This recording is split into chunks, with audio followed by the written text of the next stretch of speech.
அன்புக்குரிய சகோதர சகோதரிகளே, இன்றும் கூட இந்த ஞாயிறு மாலை நீங்கள் ஒவ்வொருவரும் தேவனுடைய இந்த ஒரு நற்செய்தியை கேட்பதற்காக இங்கு கூடியிருக்கிறீர்கள். உங்கள் அனைவருக்கும் எங்களுடைய சியோன் எக்கால ஊழியங்களின் சார்பாக கிறிஸ்துவுக்குள்ளான அன்பின் வாழ்த்துக்களை கூட நாங்கள் தெரிவித்துக் கொள்கிறோம். கடந்த வாரம் கூட இந்த ஒரு தொடர் வேதாம வகுப்புக்கு ஆரம்பமாக நாம் நடந்து கொண்டிருக்கும் இஸ்ரேலும் கடைசி கால தீர்க்க தரிசனங்களும் என்கிற அடிப்படையில் அந்த தலைப்பை நாம் அடிப்படையாக கொண்டு ஒரு பாடத்தை கூட நாம் கவனித்தோம், கேட்டோம். ஈவன் இல்லம் சென்று கூட அந்த ஒரு பத்தியை படித்து அநேக விஷயங்களை கூட நீங்கள் தெரிந்து கொண்டதாக நீங்களும் தொலைபேசியில் வாயிலாக எங்களுக்கு தெரிவித்தீர்கள். அது எங்களுக்கு மிகவும் மகிழ்ச்சியை தந்தது. நாங்கள் கேட்ட அந்த ஒரு சத்தியத்தை கூட, அந்த ஒரு பாடத்தை கூட, நற்செய்தியை கூட உங்களுக்கும் இலவசமாக அறிவிப்பதில் எங்களுக்கு மிகவும் ஒரு மகிழ்ச்சி. இந்த ஒரு தேவ செய்திக்குள்ளாக நாம் கடந்து செல்வதற்கு முன்பாக நாம் அனைவரும் எழுந்திருந்து நம்முடைய கண்களை மூடி ஜெபத்துடனே ஆரம்பிப்போம். நம்மத்திலே இந்த ஒரு துவக்க ஜெபத்தை எடுக்கும்படியாக நம்முடைய அன்பு சகோதரர் அகஸ்டின் அவர்களை அன்புடன் கேட்டுக்கொள்கிறோம்.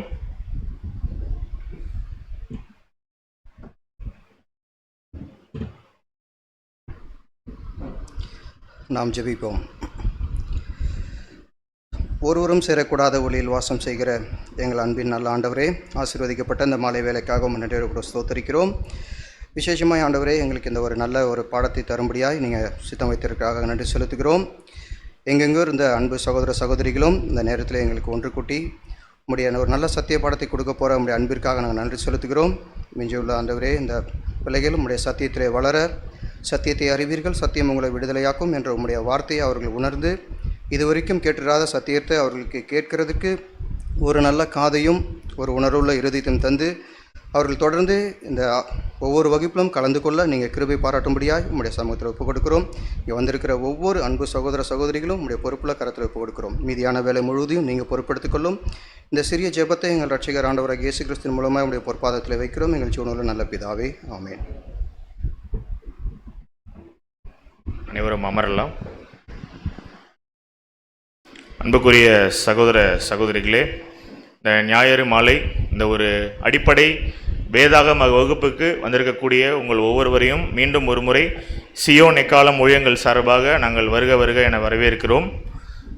கடந்த வாரம் கூட இந்த ஒரு பாடத்தை நீங்கள் கேட்டு முடித்த பிற்பாடு நீங்கள் எங்களுக்கு தொலைபேசியிலே கூறிய விஷயங்கள் மிகவும் மகிழ்ச்சியை தந்தது. மீண்டும் அதை ஒரு முறை நாங்கள் உங்கள் மத்தியிலே தெரிவித்துக் கொள்கிறோம். போன வாரம் நீங்கள் கேட்ட பாடத்தெல்லாம் கேட்டு முடிச்சுட்டு நீங்கள் கையில் கொடுத்த அந்த நோட்ஸை கூட படிச்சிருப்பீங்க அப்படின்னு சொல்லி கூட விசுவாசிக்கிறோம் நாங்கள். அப்போ எல்லாருமே கேட்ட விஷயங்கள் என்ன அப்படின்னா, வேதாகமத்தில் இவ்வளோ காரியங்கள் இருக்குதுங்களா தீர்க்க தரிசனம் அடிப்படையில்னு பார்க்கும்பொழுது அப்படின்னு சொல்லி நிறைய பேர் கேட்டிருந்தாங்க. நீங்கள் கடந்த வாரம் கேட்ட அந்த ஒரு சத்தியம் அது ஒரு அடிப்படை சத்தியமே. இன்னும் அநேக விஷயங்கள் வேதாகமத்தில் இருக்குது. இன்றைக்கி நீங்கள் பார்க்கக்கூடிய இந்த ஒரு பாடம் கூட மிகவும் ஒரு முக்கியமான பாடமாக அமையும் உங்களுடைய வாழ்க்கையிலே. ஏன் அப்படின்னு சொல்கிறேன்னா, இன்றைக்கி இந்த பாடத்தை கேட்கக்கூடிய கண்களும் கேட்கக்கூடிய காதுகளும் காண்கக்கூடிய கண்களும் பாக்கியம் உள்ளவைகள். ஒரு ஆசீர்வாதத்தோடு தான் நம்ம இங்கேருந்து திரும்பி செல்ல போகிறோம். இந்த இடத்த விட்டு நம்ம கலைந்து செல்லும் பொழுது இன்னும் அநேக விஷயங்களை ஒவ்வொரு வாரமாக தேவன் நமக்கு தொடர்ந்து வெளிப்படுத்துவாராக இந்த ஒரு கூடுகையின் மூலமாக. இன்றைய நாளுக்கு உண்டான ஒரு பாடத்தினுடைய தலைப்பு என்ன அப்படின்னா, வேதாகமத்தை முறையாக கற்பது எப்படி அப்படிங்கிற அந்த ஒரு தலைப்பை கூட அடிப்படையாக கொண்டு நம் மத்தியிலே தேவ செய்தியை பகிர்ந்தளிப்பதற்காக நம்முடைய அன்பு சகோதரர் சிந்தன் அவர்கள் நம்மோடு இணைந்திருக்கிறாங்க. சகோதரையும் இந்த தேவ செய்தியை நமக்கு பகிர்ந்தளிக்கும்படியாக அன்புடன் கேட்டுக்கொள்கிறோம்.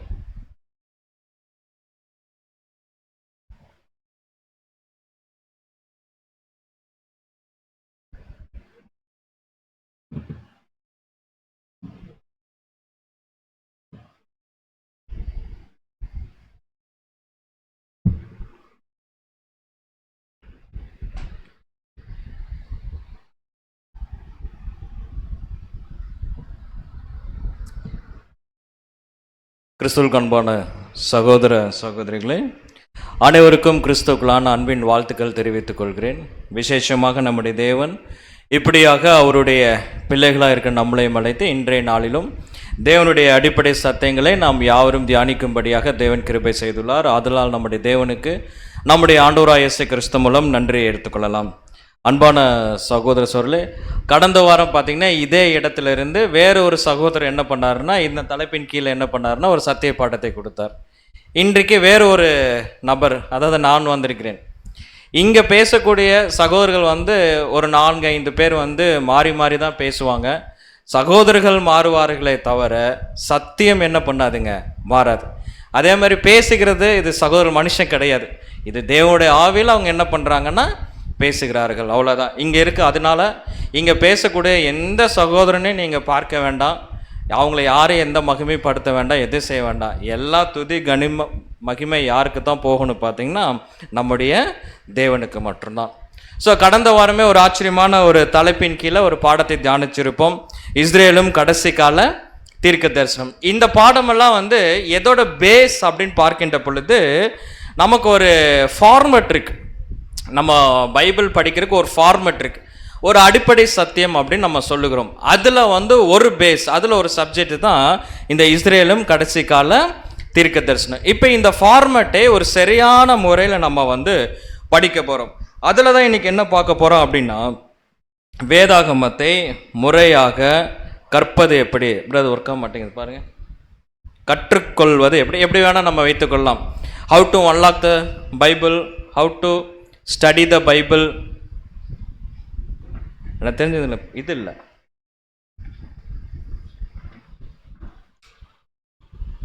ஓகே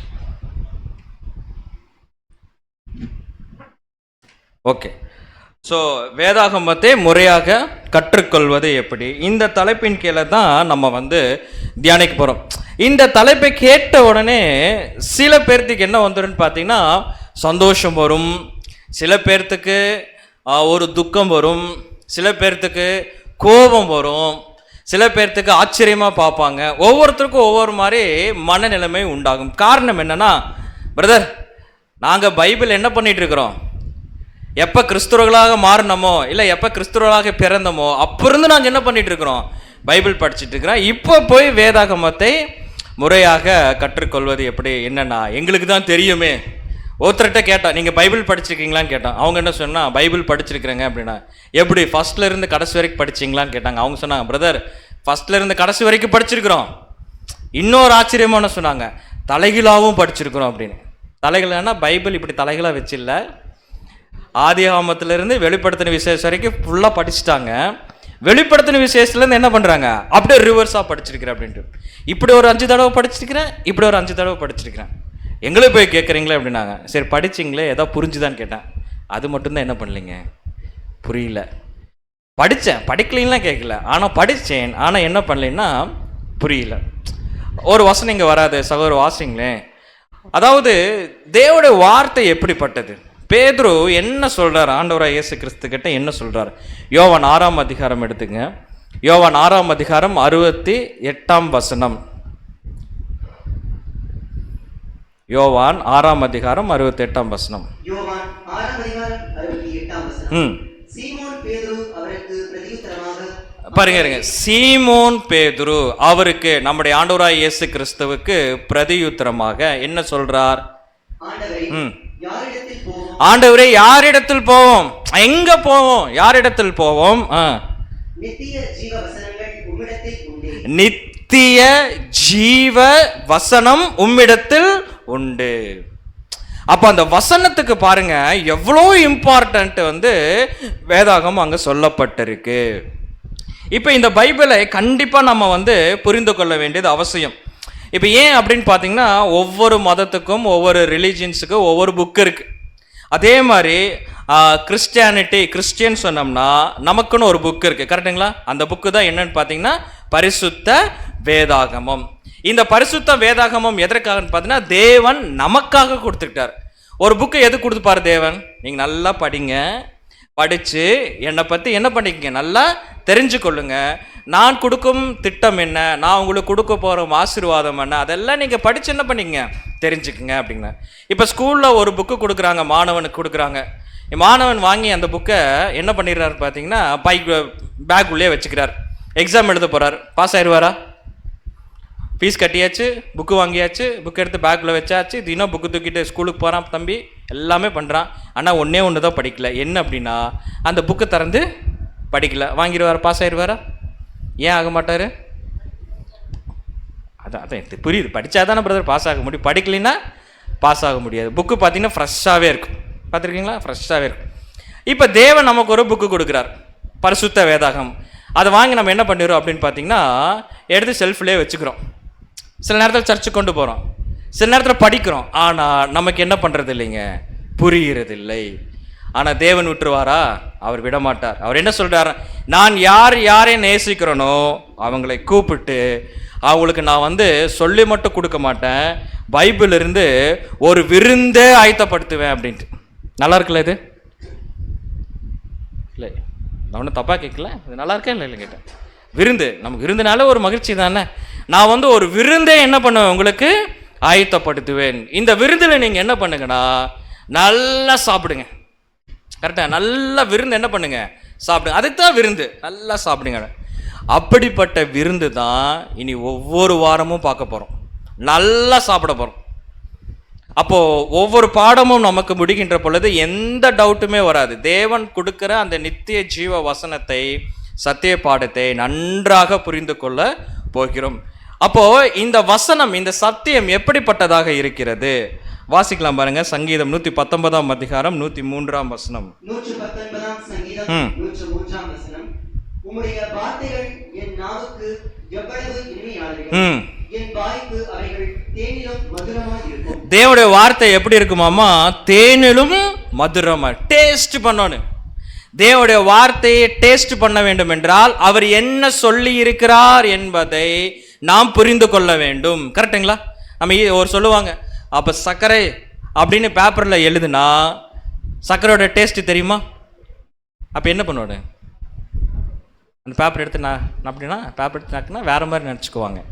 அப்படின்னா சர்க்கரை என்ன அப்படின்னா, சர்க்கரைங்கிறது என்ன இருக்குது, அதை எடுத்து நம்ம நாவில் வைக்கின்ற பொழுது அது இனிப்பு சுவை என்பதை நம்ம என்ன பண்ணிக்குவோம்னா புரிந்து கொள்வோம்.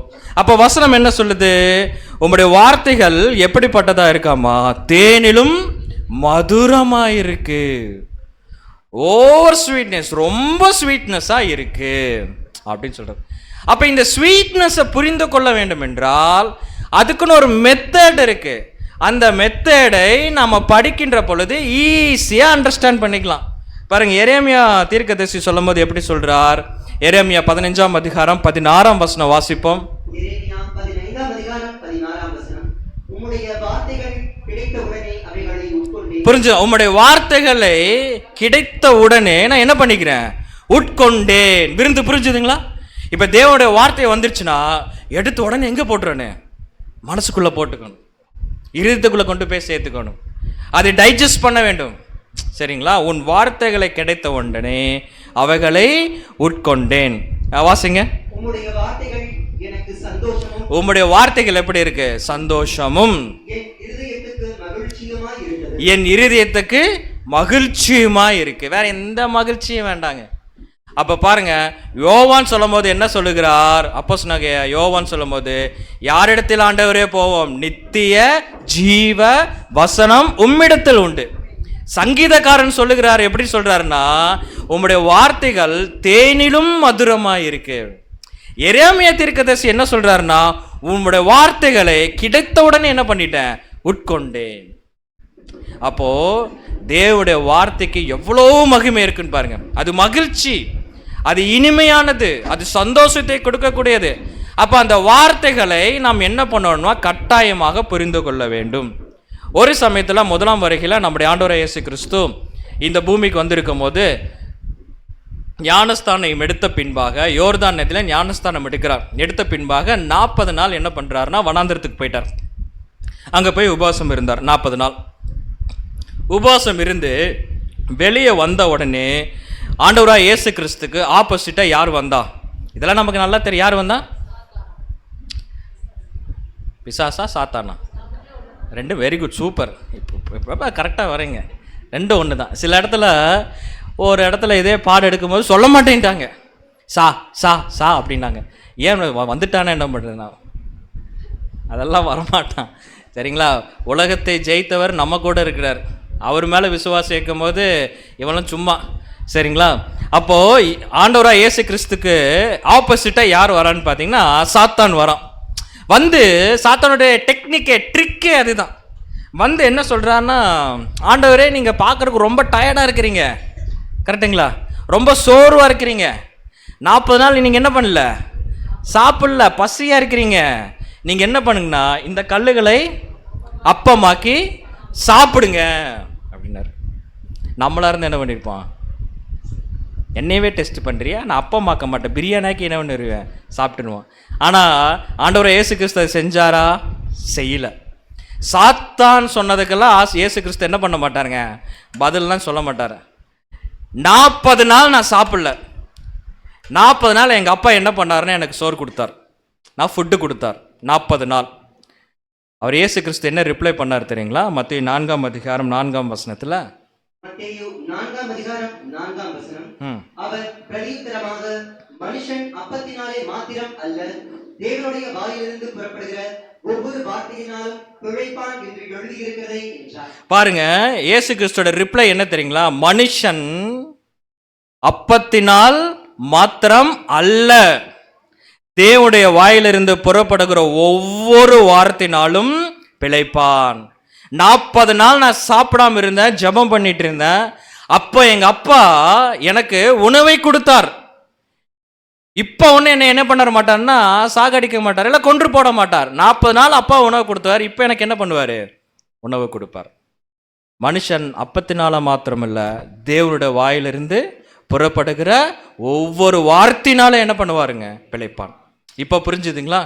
அப்போ ஒரு கிறிஸ்தவனுக்கு மிகப்பெரிய விருந்து என்ன அப்படின்னா, சண்டே சர்ச்சுக்கு போயிட்டு வந்து பிரியாணி சாப்பிட்றோம் பார்த்தீங்களா, அந்த விருந்து இல்லை. கல்யாணத்தில் போய் நம்ம பிரியாணி சாப்பிட்றோம் பார்த்தீங்களா, அந்த விருந்து இல்லை. ஒரு உண்மையான கிறிஸ்தவனுக்கு எது விருந்து அப்படின்னா, எங்கெங்க தேவனுடைய வார்த்தை பிரசங்கிக்கப்படுகிறதோ அந்த வார்த்தை நம்ம வந்து அப்படியே நமக்காக பிடித்து கொள்ளுகிறோமோ அதுதான் விருந்து. அப்படிப்பட்ட விருந்துக்கு தாங்க நம்ம வந்திருக்கிறோம். அவ்வளோதான், எரேமியா ஏற்கனவே சொன்னார், உங்களுடைய வார்த்தை கிடைத்த உடனே என்ன பண்ண, எப்போ கிடைச்சதோ அது வச்சிருந்தேன்னா சாப்பிடல, எப்போ கிடைக்குதோ அப்போவே என்ன பண்ணிக்குவேன். நமக்கு ஒரு பிடிச்சமான ஒரு உணவு இருக்குன்னு வச்சுக்கங்களேன், ஒரு டெம்ப்ட் ஆகுது, எப்படியாச்சும் இதை சாப்பிட வேணும், அது நம்ம முன்னாடி வச்சுட்டாங்க, நம்ம என்ன பண்ணுவோம், வேண்டாம் அப்புறம் சாப்பிடுவோம், வெயிட் பண்ணி சாப்பிடுவோம் அப்படின்னு வைப்போமா? சில பேர் அப்படியே கொண்டு வரும்போதே சாப்பிட்டுருவாங்க, கண்ணிலே பாதி உள்ளே போயிடும், எப்படி ஏவாளுக்கு மாதிரி. அதுக்கப்புறம் தான் வாய்க்குள்ளே என்ன பண்ணும், போகும். அப்போ உன் வார்த்தையை கிடைத்த உடனே என்ன பண்ணேன்னா உட்கொண்டேன். இப்போ ஒரு முக்கியமான ஒரு வசனத்துக்குள்ளாக நாம் வரோம். அப்படி என்றால், இத்தனை நாள் நமக்கு பைபிள் படிக்கலையா, அப்போ தெரியலையா, அப்போ நீங்கள் என்ன புதுசாக சொல்ல போகிறீங்க அப்படின்னா, பைபிளில் நிறைய கொஸ்டின்ஸ் இருக்குது. இப்போ எல்லா கொஸ்டின்ஸும் நம்ம வந்து பார்க்க முடியாது, ஆனால் சில கொஸ்டின்ஸ் கூட நம்ம என்ன பண்ணலான்னா பார்க்கலாம். பாருங்கள், ஒவ்வொரு சத்திய பாடமுமே இந்த யோவான் 8ஆம் அதிகாரம் 32ஆம் வசனத்தின் அடிப்படையில் தான் வரும். சத்தியத்தையும் அறிவீர்கள், சத்தியம் உங்களை விடுதலையாக்கும். இந்த யோவான் 8ஆம் அதிகாரம் 32ஆம் வசனம் இப்போ படித்தோம் பார்த்தீங்களா, இந்த பாடத்தோட முடிவில் நீங்கள் சொல்லுவீங்க சத்தியம் நமக்கு எப்படி விடுதலை கொடுத்தது என்று. அப்படி என்றால் யோவான் 17ஆம் அதிகாரம் 17ஆம் வசனம் சொல்லுது, எது சத்தியம்?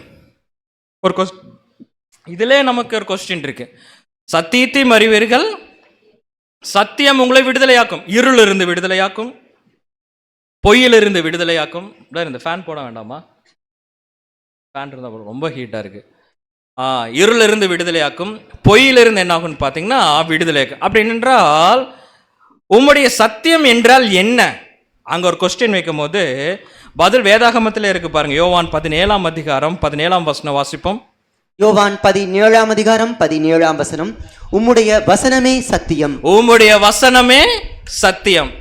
அப்போ சத்தியத்தையும் அறிவீர்கள், சத்தியம் உங்களை விடுதலையாக்கும் என்றால் நம்ம வசனத்தை நல்லா புரிஞ்சுக்கிட்டோம்னா ஒரு பொய்யிலிருந்து, ஒரு இருளிலிருந்து, ஒரு அறியாமையிலிருந்து நம்ம என்ன ஆயிடலாங்க, விடுதலை ஆயிடலாம். அப்படி என்றால் இன்னும் அடுத்த கேள்வி வரும், உம்முடைய வசனமே சத்தியமா? அப்படி என்றால் நம்முடைய பரிசுத்த வேதாகமத்தில் நாம் படித்த எல்லா வசனம் நமக்கு புரிஞ்சிருச்சா?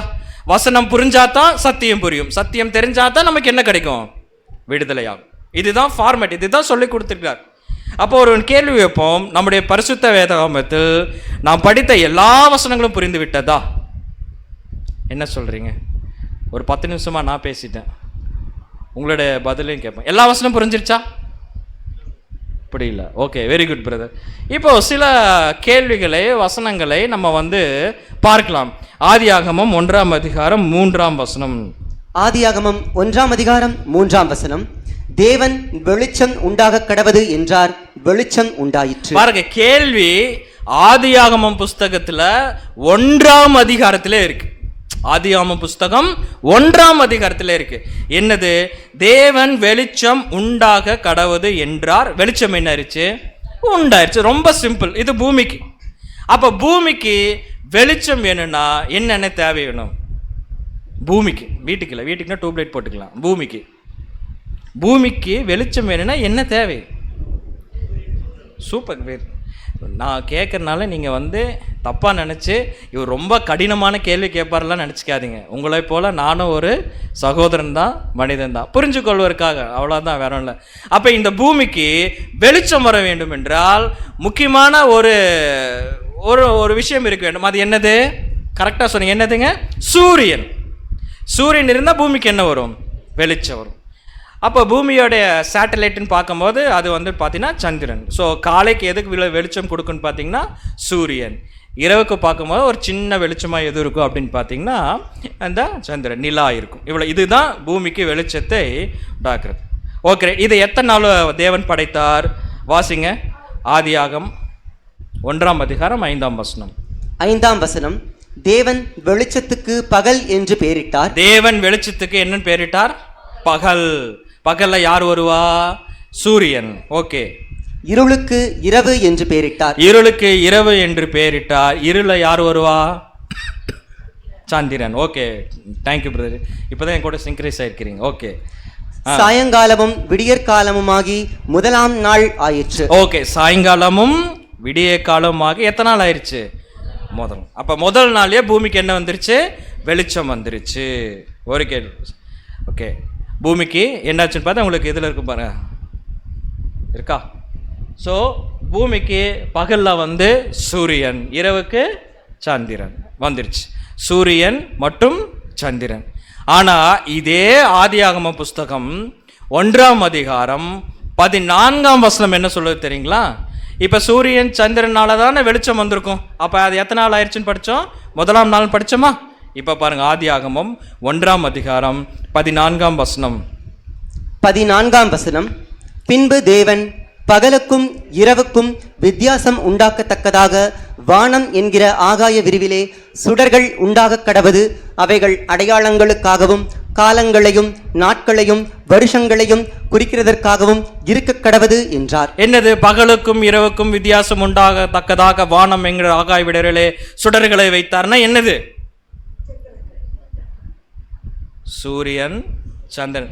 சூரியன் one of the stars. Milky way கேலக்சியில் 400 பில்லியன் ஸ்டார்ஸில் சூரியன் ஒரு ஸ்டார். சரிங்களா? அப்போது பூமிக்காகவே, நாட்களை தெரிந்து கொள்வதற்காகவே, காலங்களை புரிந்து கொள்வதற்காகவே ஒரு சுடர்களை வச்சாராமா. அந்த சுடர் நம்ம எதுன்னு பார்த்தீங்கன்னா சூரியன், சந்திரன் தான். ஆனால் வசனம் முடியும் போது எப்படி சொல்லுதுன்னு பார்த்தீங்கன்னா ஆதியாகமம் 1ஆம் அதிகாரம் 19ஆம் வசனம். 19ஆம் வசனம், சாயங்காலமும் விடியற்காலமுமாகி 4ஆம் நாள் ஆயிற்று. சாயங்காலமும் விடிய காலமாகி 4ஆம் நாள் ஆயிற்று. இப்ப என்ன இதுல ஒரு கன்ஃபியூஷன்?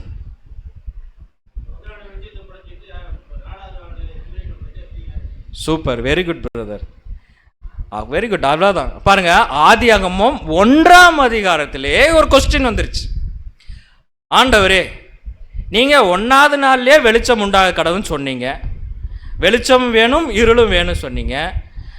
ஆனால் 4ஆவது நாள் என்ன சொல்கிறீங்கன்னா மீண்டும் ஒரு சுடரை கொடுப்ப, அது வெளிச்சம், அதுக்கப்புறம் பகல் இரவுன்னு சொல்லியிருக்கிறீங்க. அப்போ 2 சூரியன் 2 நிலவு இருக்கா? இல்லை, ஒரே சூரியன் தான். அப்போ 4ஆம் நாள், அப்போ முதலாம் நாளா இல்லை 4ஆம் நாளா?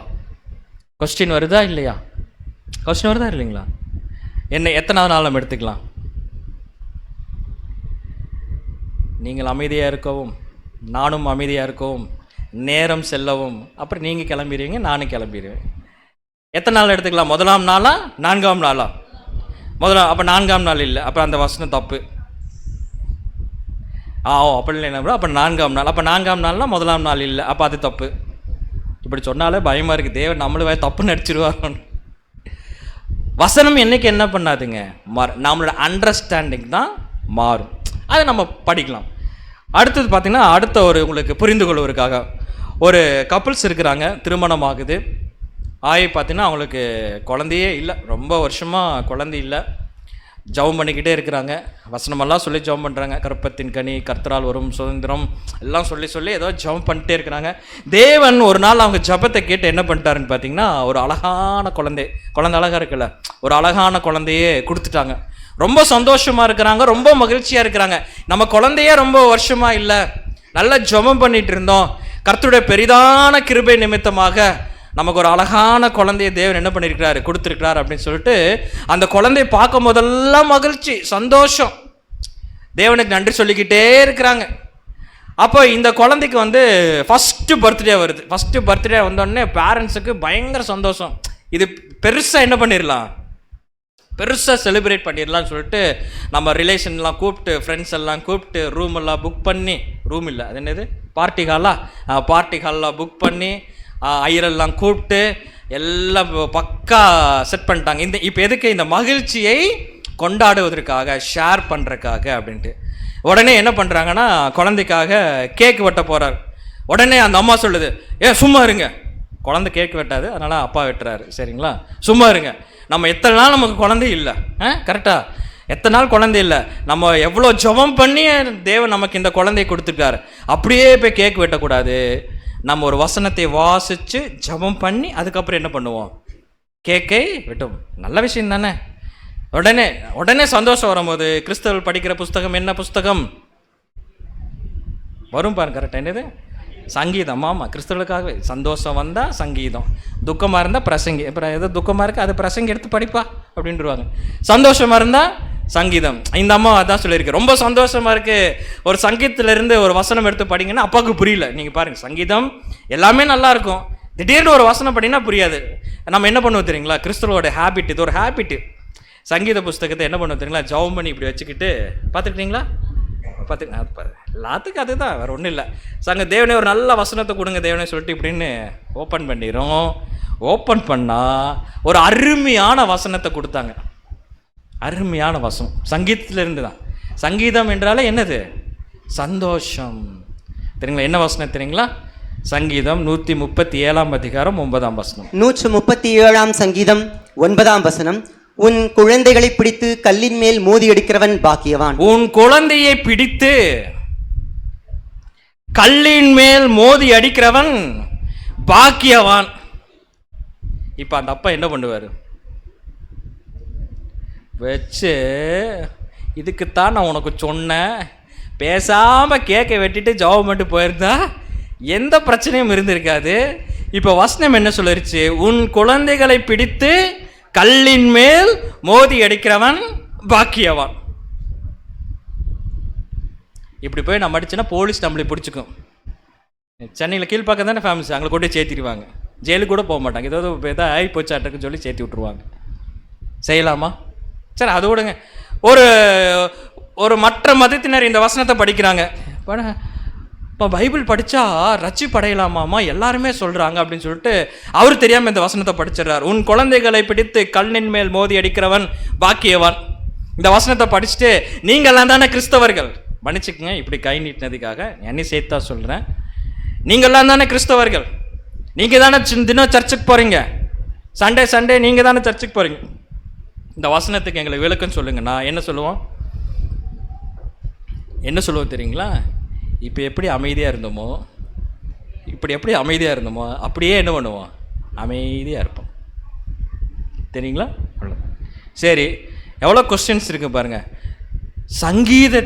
சங்கீதமில் முதல் அதிகாரத்தில் முதல் வசனத்தில் கேள்வி இருக்குது.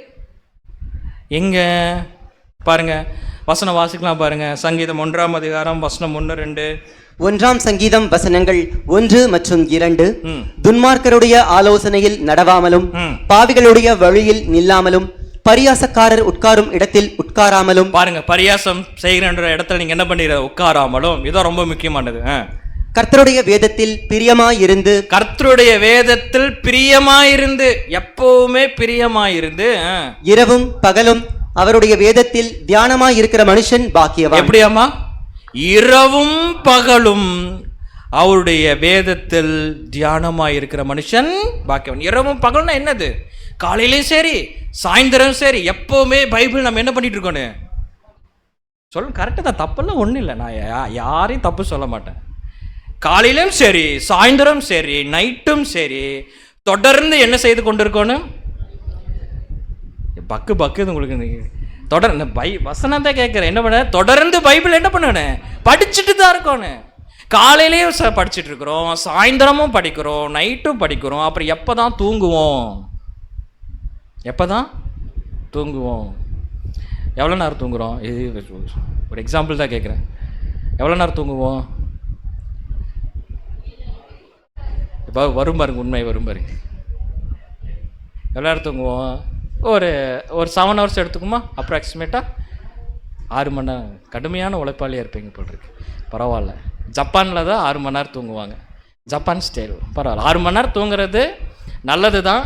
ஆனால் ஒரு ஹியூமன் பீயிங் வந்து கம்பல்சரியாக 8 ஹவர்ஸ் தூங்க வேணும். அதில் டீப் ஸ்லீப்பிங் வந்து மினிமம் 2 to 3 ஹவர்ஸ் இருக்க வேணும். சரிங்களா?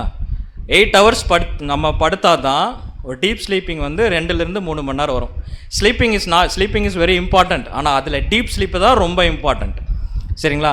ஒரு மினிமம் 8 ஹவர் தூங்கினா தான் ஒரு 3 மணி நேரம் ஆச்சு டீப் ஸ்லீப்னா புரிஞ்சுதுங்களா? கொஸ்கடிச்சா கூட தெரியாது, யார் உள்ளே வந்துட்டு போனால் கூட தெரியாது. ஆனால் இப்போ நமக்கெல்லாம் அந்த மாதிரி தூக்கம் வருதில்லை. யாராச்சும் லைட்டு போட்டாங்கன்னா நமக்கு என்ன வந்துடும்? முடியும். அதெல்லாம் ஸ்லீப்பே கிடையாது. சரிங்களா? அப்படி என்றால் அப்போ தூங்க வேண்டாமா? சகோதரி சொன்ன மாதிரி 6 மணி நேரம் தூங்க வேண்டாமா? தூங்க வேண்டும். அப்புறம் எப்படி இரவும் பகலும் தியானமாக இருக்க முடியும்?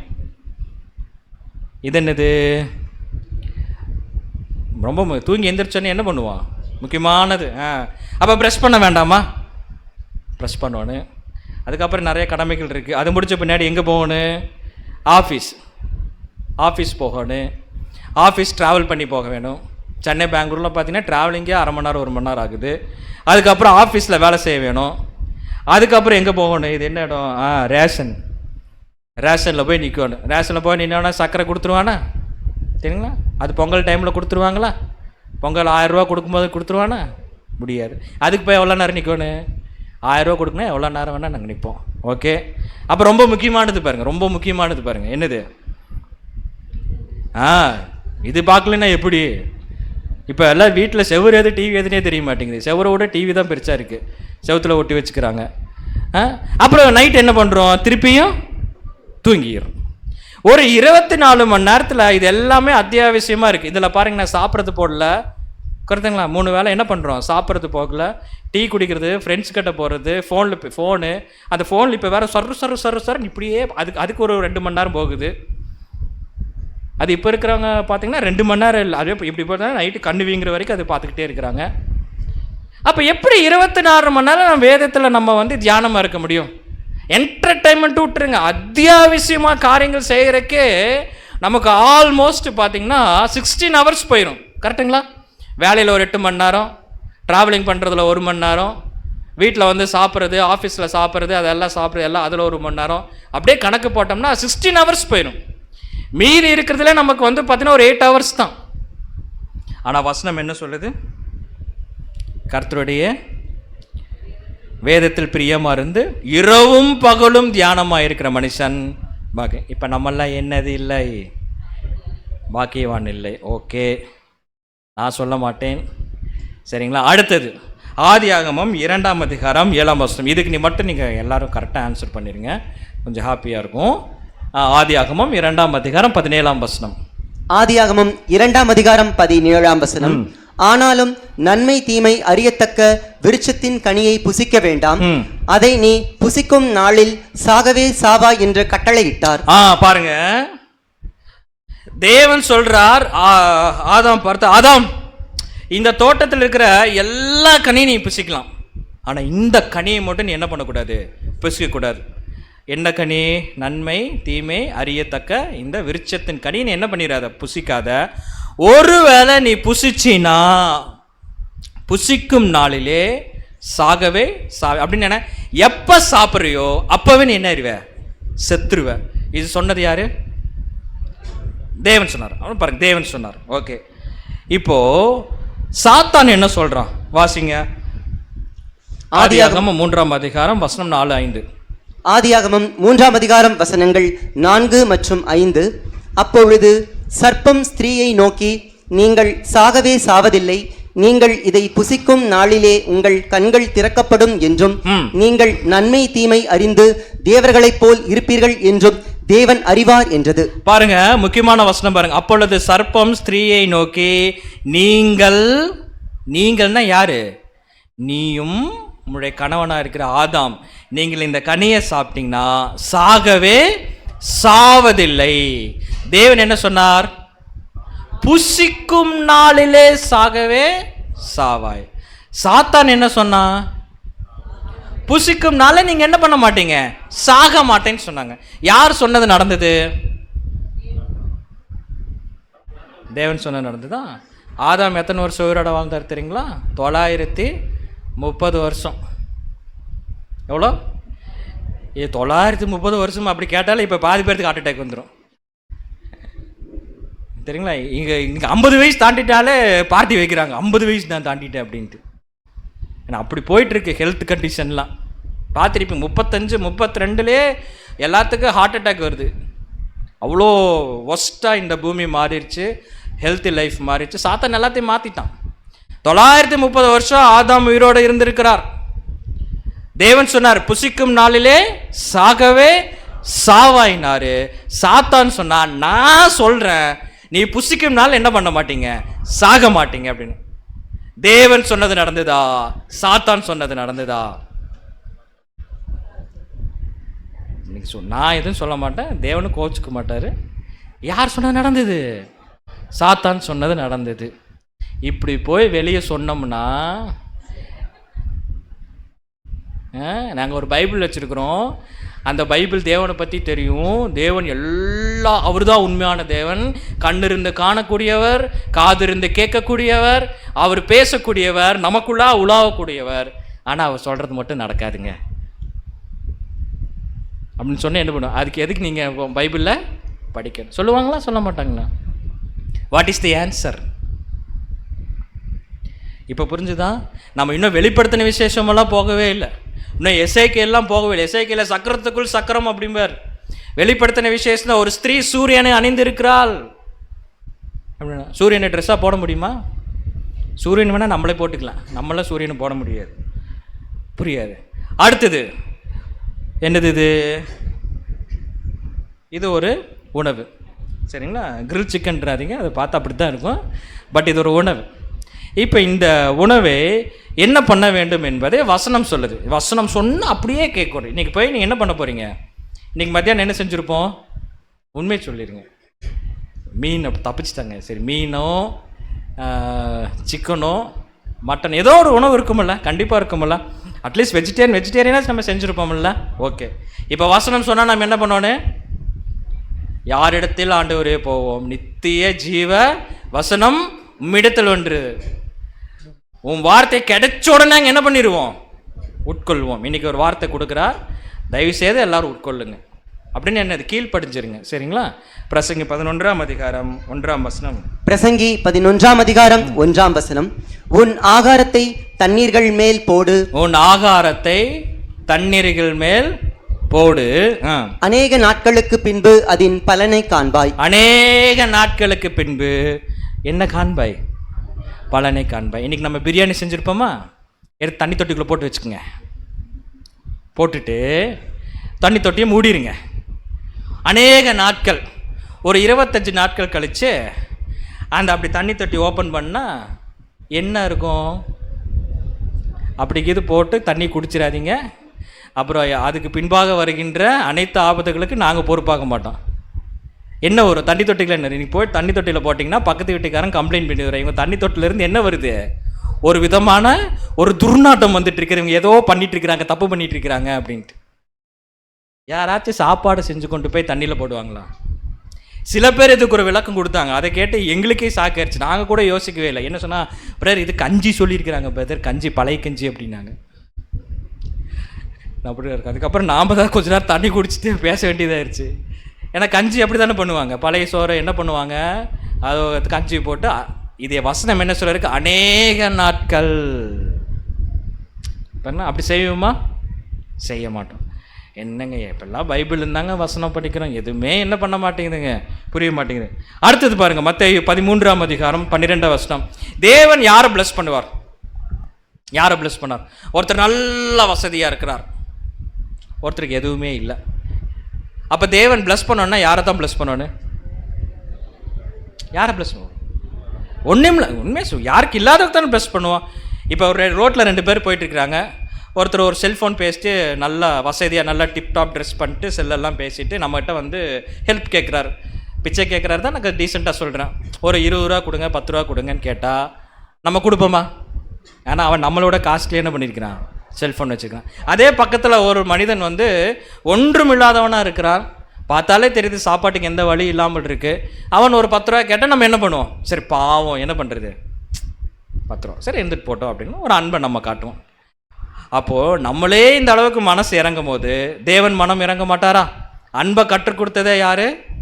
தேவன் தானே. இயேசு கிறிஸ்து பாருங்க, அன்பை கற்றுக் கொடுத்த இயேசு கிறிஸ்து என்ன சொல்றார்? மத்தேயு 13ஆம் அதிகாரம் 12ஆம் வசனம். மத்தேயு 13ஆம் அதிகாரம் 12ஆம் வசனம். உள்ளவன் எவனோ அவனுக்கு கொடுக்கப்படும், உள்ளவன் எவனோ அவனுக்கு கொடுக்கப்படும், பரிபூரணமும் அடைவான், பரிபூரணமும் அடைவான். இல்லாதவன் எவனோ அவனிடத்தில் உள்ளதும் எடுத்துக் கொள்ளப்படும், இல்லாதவன் எவனோ அவனிடத்தில் உள்ளதும் என்ன பண்ணிடும், எடுத்துக்கொள்ளப்படும். யாராச்சும் நம்மகிட்ட காசு கேட்க வரும்போது டப்புன்னு பார்த்துட்டு நம்ம டக்குன்னு காசு தூக்கிட்டு அப்படி இருக்கோம், அப்படி செய்யுமா? இந்த வசனம் என்ன சொல்லுது அப்புறம்? என்னங்க தேவனே, ஏற்கனவே அவனுக்கு இருக்குது, இருக்கிறவனுக்கு திருப்பி கொடுத்துட்டே இருந்தால் பரிபூரணம் அடைஞ்சிட்டு தான் இருப்பான். இல்லாதவனுக்கு தான் நீங்கள் கொடுக்க வேணும். ஆனால் இல்லாதவனுக்கு என்ன பண்ணுறாராமா, அவங்ககிட்ட இருக்கிறது என்ன பண்ணியிருக்கிறாராமா, எடுத்துக்கிறாராம். இப்போ படித்ததில் ஏதாச்சும் நம்ம வந்து ஆன்சர் பார்த்தோமா? எது மட்டும்தான் பார்த்துட்ருக்குறோம், எவ்வளோ கொஸ்டின்ஸ் பார்த்துட்ருக்குறோம் சரிங்களா?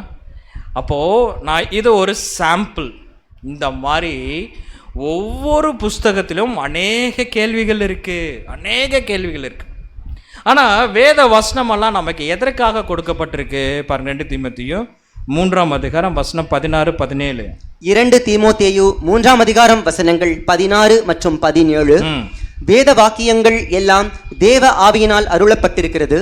தேவனுடைய மனுஷன் தேறினவனாகவும், பாருங்க, தேவனுடைய மனுஷன் தேறினவனாகவும், எந்த நற்கிரியையும் செய்ய தகுதியுள்ளவனாகவும் இருக்கும்படியாக, எந்த நற்கிரியும் செய்ய தகுதி உள்ளவனாக இருக்கும்படியாகவும், அவைகள் உபதேசத்துக்கும், அவைகள் உபதேசத்துக்கும், கடிந்து கொள்ளுதலுக்கும், கடிந்து கொள்ளுதலுக்கும், சீர்திருத்தலுக்கும், சீர்திருத்தலுக்கும், நீதியை படிப்பிக்குதலுக்கும், நீதியை படிப்பதற்கும் பிரயோஜனம் உள்ளவைகளா இருக்கிறது. இதுதாங்க பைபிள். ஒருத்தர் ஏன் பைபிள் படிக்க வேண்டும் என்றால் அது நம்மளை உபதேசிக்கும், நம்மளை கடிந்து கொள்ளும். பைபிள் நம்மளை திட்டும், நீ தப்பு செய்யறேன்னு சொல்லி பைபிள் திட்டும். குற்றம் செஞ்சால் பைபிள் நம்மளை சுட்டி காட்டும். நாம் தேவனுக்கு பிரியமாக வாழ்கிற வரைக்கும் அது என்ன பண்ண தெரியுங்களா, பைபிள் நம்மளையே விடாது, நம்மளை சீர்திருத்தும்.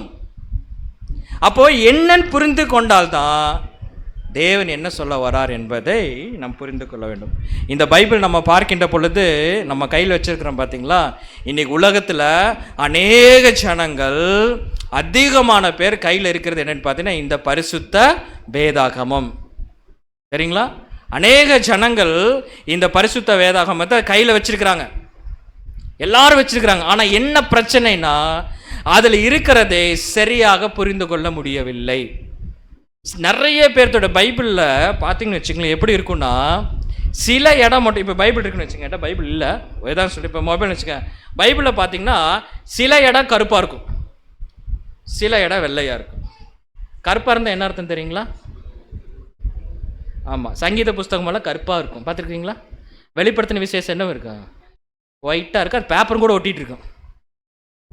படிக்க மாட்டோம், என்ன தெரியாது, திடீர்னு குதிரை வந்துருச்சு அப்படிம்பாங்க, வலு சர்ப்பம் வந்துருச்சு, தவளை கொப்பான ஆவி வந்துருச்சு, அந்த மிருகம் இந்த மிருகத்தோட சண்டை கட்டுச்சு, 7ஆம் முத்திரை உடைக்கப்பட்டுச்சு, 7ஆம் தூதன் வந்தார். பிலதெல்பியா சபைக்கு சொல்வது அனலும் இன்றி குளிருமின்றி ஒன்றும் புரியாது. ஆனால் எல்லாத்து கையிலும் என்ன இருக்குதுங்க? பைபிள் இருக்கு, சரிங்களா? அதே மாதிரி உலகத்தில் அநேக ஜனங்கள் யூஸ் பண்ணுறது இந்த பைபிள் தான். அதே மாதிரி உலகத்தில் அதிகமான பேர் தவறாக புரிந்து கொள்ளப்பட்ட புத்தகமும் இந்த பைபிள் தான். நிறைய பேர் பைபிள் வச்சிருக்கிறாங்க, அதை நிறைய பேர் தப்பாக புரிஞ்சு கொண்டதும் பைபிள் தான், சரிங்களா? ஒரு பைபிள் மட்டும் பார்த்தீங்கன்னா தோராயமாக ஒரு வருஷத்துக்கு 100 கோடி பைபிள் என்ன ஆகுது பார்த்தீங்கன்னா இந்த பூமியில் விற்பனை ஆகிறது. 100 கோடி, கிட்டத்தட்ட 518 மொழிகள் என்ன இருக்குன்னு பார்த்தீங்கன்னா டிரான்ஸ்லேட் பண்ணியிருக்கிறாங்க, மொழிபெயர்க்கப்பட்டுள்ளது 518 மொழியில்.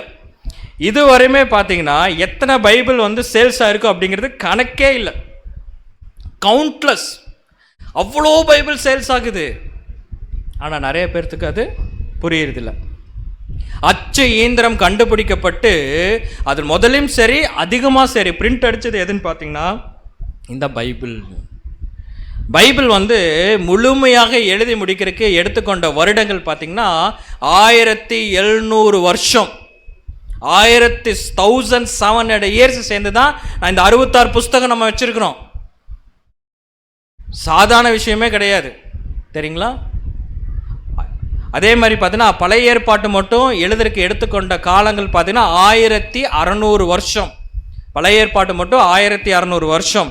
புதிய ஏற்பாட்டு எத்தனை வருஷம்னு பார்த்தீங்கன்னா 100 வருடங்கள். மொத்த பைபிள் எழுதினவர் எத்தனை பேருன்னு பார்த்தீங்கன்னா 40 பேர்.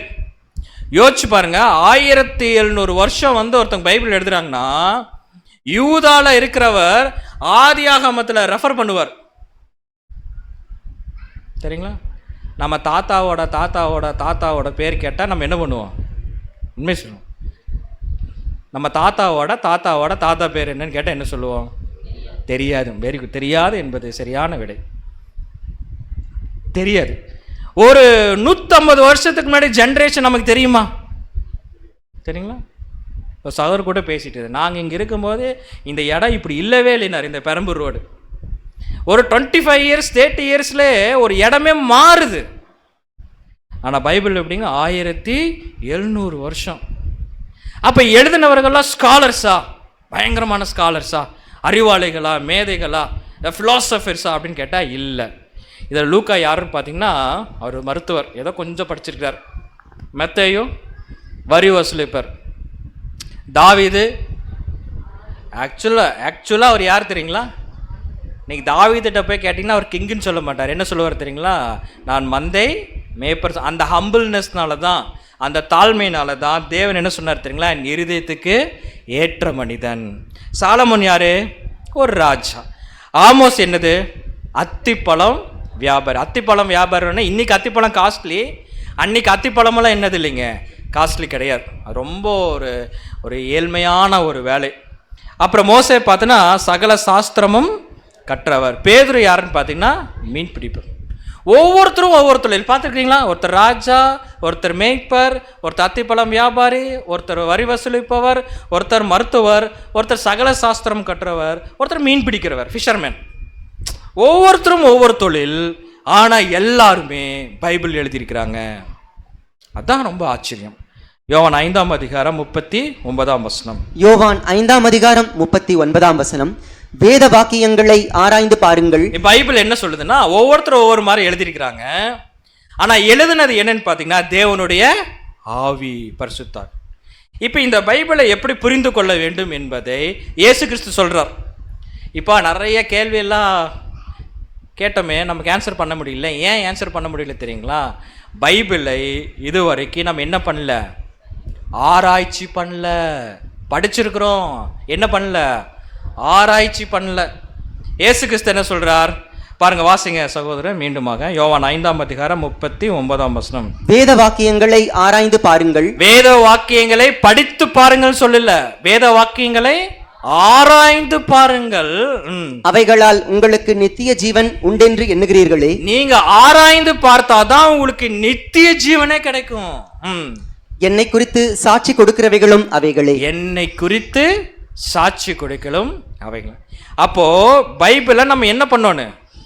ஆராய்ந்து பார்க்கணும். சூப்பர். ஆராய்ந்து பார்ப்பதை ஒரு ஆங்கிலத்தில் சொன்னா எப்படி சொல்லலாம்? Very good, super. என்னது? என்ன பண்ணலாம்?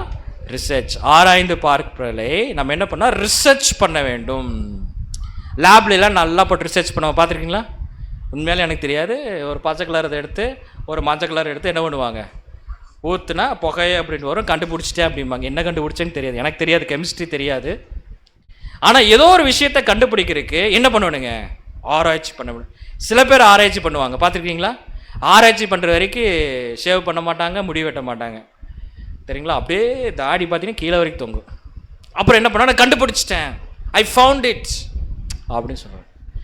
ஆண்டவராக இயேசு கிறிஸ்து நம்மகிட்ட என்ன சொல்கிறார் தெரியுங்களா? நீங்களும் பைபிளை படிக்காதீங்க, எல்லாரும் தான் படிப்பாங்க. படித்தா உங்களுக்கு புரியாது, ஏன்னா நிறைய கேள்விகள் இருக்கும். அப்போ இந்த கேள்விகளுக்கு விடை வேணும்னா பைபிள் என்ன பண்ணுங்க? ஆராய்ச்சி பண்ணுங்க. எப்படி சொல்லிக்கிற பாருங்க. அப்போ இந்த பைபிள் எப்படி ஆராய்ச்சி பண்ண சொன்னா ரிசர்ச். இந்த ரிசர்ச்சுங்கிற வார்த்தையை நம்ம ரெண்டாக பிரித்தால் எப்படி படிக்கலாம்னா re plus search equal to research. அப்படின்னா அந்த கேள்விக்குரிய விடையை தெரிந்து கொள்வதற்கு ரிசர்ச் பண்ணிக்கிட்டே இருக்கணும். எது வரைக்கும்? ஆன்சர் கண்டுபிடிக்கிற வரைக்கும். அது எப்படி இருக்கும்? இப்போ பாருங்க, இது பாருங்க, ஒரு எக்ஸாம்பிளுக்காக, இது மொபைல் ஃபோன், கரெக்டுங்களா? Mobile phone. இந்த மொபைல் ஃபோனை கண்டுபிடிங்கள். இல்லை, இந்த மொபைல் ஃபோனை கண்டுபிடிங்கன்னா நம்ம என்ன சொல்லுவோம்? அதான் அங்கே இருக்குது இல்லை, உங்கள் கையில் இருக்குது இல்லை, அப்புறம் எங்கே போய் கண்டுபிடிக்கிற கேட்பீங்கல்ல? ஓகே, இப்போ என்ன சொல்கிறோன்னா, இப்போ நான் மறைச்சிட்டேன், மொபைல் ஃபோனை கண்டுபிடிங்கள் அப்படின்னே நீங்கள் என்ன பண்ணுவீங்க? முதல்ல வந்து எங்கிட்ட தேடுவீங்களா? மேல் பாக்கெட்டில் இருக்கிறா, கீழ் பாக்கெட்டில் இருக்கிறா, இல்லை பேக்கில் இருக்கா, சர்ச் பண்ணுவீங்களா? மொபைல் ஃபோன் இருக்குது, மொபைல் ஃபோன் இருக்குது, ஆனால் அது பார்த்தா தெரியாது. என்ன பண்ணுவோன்னு தேடுனா, அதுதான் ரிசர்ச். நம்ம வந்து ரிசர்ச் பண்ணிக்கிட்டே இருந்தால் கண்டிப்பாக என்ன பண்ணிடலாம்? கண்டுபிடிச்சிடலாம். கண்டுபிடிச்சா நித்திய ஜீவன் என்னன்னு நம்ம தெரிஞ்சுக்கலாம். நித்திய ஜீவன் தெரிஞ்சிருச்சுன்னா ஆண்டவராக இயேசு கிறிஸ்து சாட்சி கொடுக்கறதே அதுதான். எப்படி இருக்குன்னு பாருங்க. அதனால தான் வசனத்துக்கு அவ்வளோ இம்பார்ட்டன்ஸ். உம்முடைய வசனமே சத்தியம். அப்போ பைபிள் அப்படிதான் பிரதர் இருக்கா? அப்படிதான் ரிசர்ச் பண்ணி படிக்க வேணுமா அப்படின்னு கேட்டால் அப்படித்தான் படிக்க வேண்டும். பாருங்க, ஏசாயா 34 அதிகாரம் 16 ஏசாயா 34 அதிகாரம் 16 கர்த்தருடைய புஸ்தகத்திலே தேடி வாசியுங்கள். பாருங்க, கர்த்தருடைய புஸ்தகத்தில் என்ன பண்ணணும்? தேடி தேடி தேடி வாசிக்க வேண்டும். தேடின உடனே கிடைக்குமா? தேடி தேடி வாசிக்க வேண்டும். கர்த்தருடைய புஸ்தகத்திலே தேடி வாசியுங்கள். இவைகளில் ஒன்றும் குறையாது. இவைகளில் ஒன்றும் குறையாது. இப்போ நம்ம நிறைய கேள்விகள் கேட்டோம், ஆன்சர் பண்ணல. ஏன் ஆன்சர் பண்ண முடியலன்னா, இப்போ வரைக்கும் நம்ம என்ன பண்ணல? ரிசர்ச் பண்ணல, ஆராய்ச்சி பண்ணல. பைபிள் சொல்லுது, நீங்க கர்த்தருடைய புஸ்தகத்திலே தேடி வாசியுங்கள், இவைகளில் ஒன்றும் குறையாது. எல்லாத்துக்குமே ஆன்சர் இருக்கு. இவைகள் ஒன்றும் குறையாது. இவைகளில் ஒன்றும் ஜோடி இல்லாதிராது. இவைகளில் ஒன்றும் ஜோடி இல்லாதிராது. அப்போ ஒவ்வொரு வசனத்துக்கும் ஒரு ஜோடி இருக்கு, கரெக்டுங்களா? ஒவ்வொரு கேள்விக்கும் ஒரு ஜோடி இருக்கு. அந்த கேள்வியோட விடை தான் அதோட ஜோடி. வாசிங்க. அவருடைய வாய் இதை சொல்லிற்று, அவருடைய ஆவி அவைகளை சேர்க்கும். அவருடைய வாய் இதை சொல்லிற்று, அவருடைய ஆவி அவைகளை சேர்க்கும். அப்போ ஒரு கேள்வி பைபிள்ல இருந்துச்சுன்னா விடை எங்க தான் இருக்கும்? நல்லா புரிஞ்சுங்க. ஒரு கேள்வி பைபிள்ல இருந்துச்சுன்னா விடை எங்க இருக்கும்? பைபிள்ல தான் இருக்கும். சூப்பர். அப்ப கேள்வி வந்துருச்சுன்னா பைபிள்ல ரிசர்ச் பண்ண வேண்டும். எதற்கு? அதை விடை கண்டுபிடிப்பதற்காக. ஒரு கேள்வி கேட்டோம்ல, சாத்தான் என்ன சொன்னா? நீங்க புசிக்கும் நாள்ல சாகவே சாவதில்லைன்னு சொன்னாரா? சாத்தான் சொன்னான்ல. ஆனா தேவன் என்ன சொன்னார்? நீ புசிக்கும் நாள்ல சாகவே சாவேன்னு சொன்னார். ஒரு கேள்வி வந்துருச்சா? அப்ப இதுக்கு விடைக்கு எங்க போய் தேட வேணும்?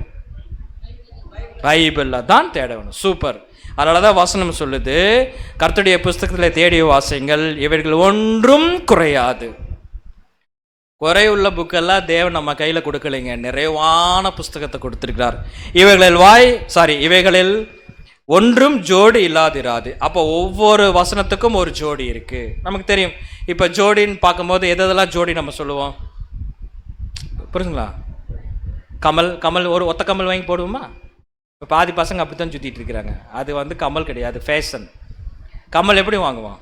கமல் என்றால் ஒரு ஜோடி, கரெக்டுங்களா? கமலுக்கு ஒரு ஜோடி இருக்கும். ஒரு காலை சாக்ஸ் போட்டு ஒரு காலை சாக்ஸ் போடாமல் இருக்குமா? அப்போ அது ஒரு பேர், புரிஞ்சுங்களா? அப்போ ஒரு காலுக்கு செப்பல் போட்டு ஒரு கால் ஷூ போடுமா? செப்பலும் வேணும் ஷூவும் வேணும்னு சொல்லிட்டு போட்டால் எப்படி இருக்கும்? நல்லா இருக்காது. அப்போ அதுக்குன்னு ஒரு ஜோடி இருக்கும். அப்போ அந்த ஜோடி நம்ம போடுகின்ற பொழுது தான் அது பார்க்கறக்கு அழகாக இருக்கும். அப்போ பைபிளில் ஒரு கொஸ்டின் வந்துருச்சுன்னா ஆன்சர் எங்கே தான் இருக்குன்னு பார்த்தீங்கன்னா பைபிளில் தான் இருக்கும். பாருங்கள், பைபிள் வசனங்கள் எப்படி இருக்குதாமா? ஏசாயா 28ஆம் அதிகாரம் 10ஆம் வசனம். ஏசாயா 28ஆம் அதிகாரம் 10ஆம் வசனம்.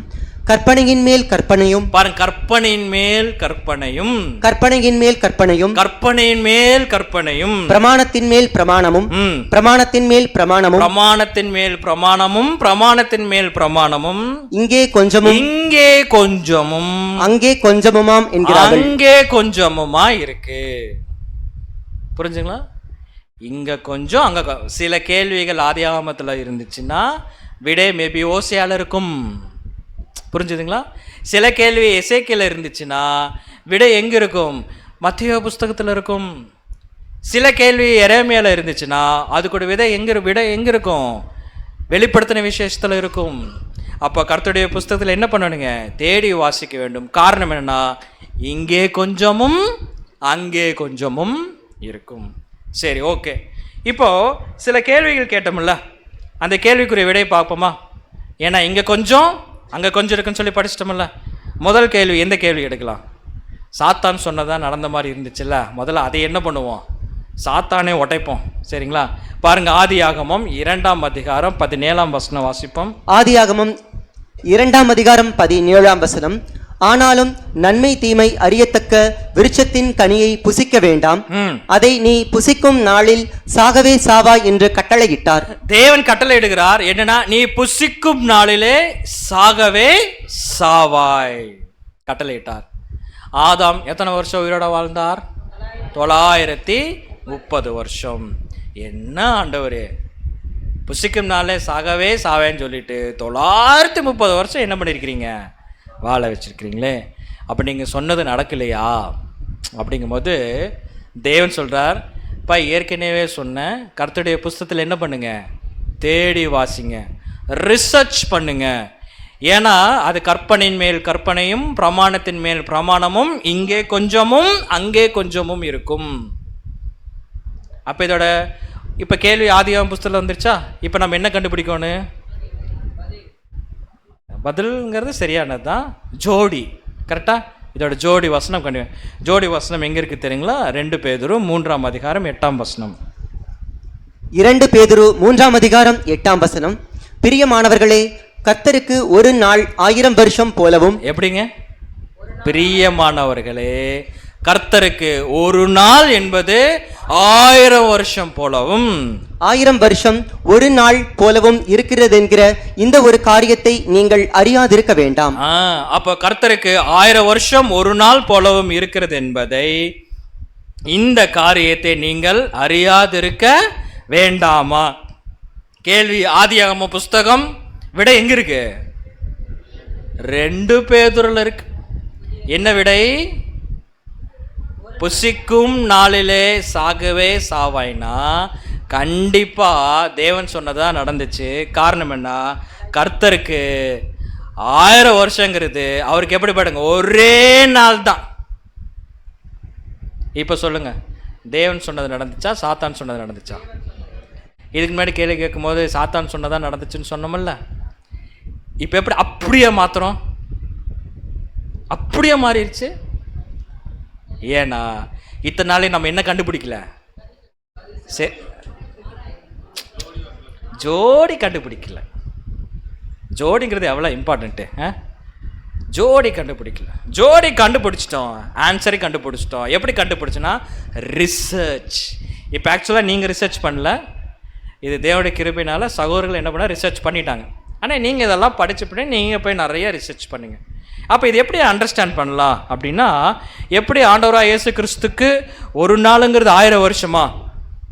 ஒரு கேள்வி வருமல்ல, ஒரு நாளுங்கிறது 1000 வருஷமா?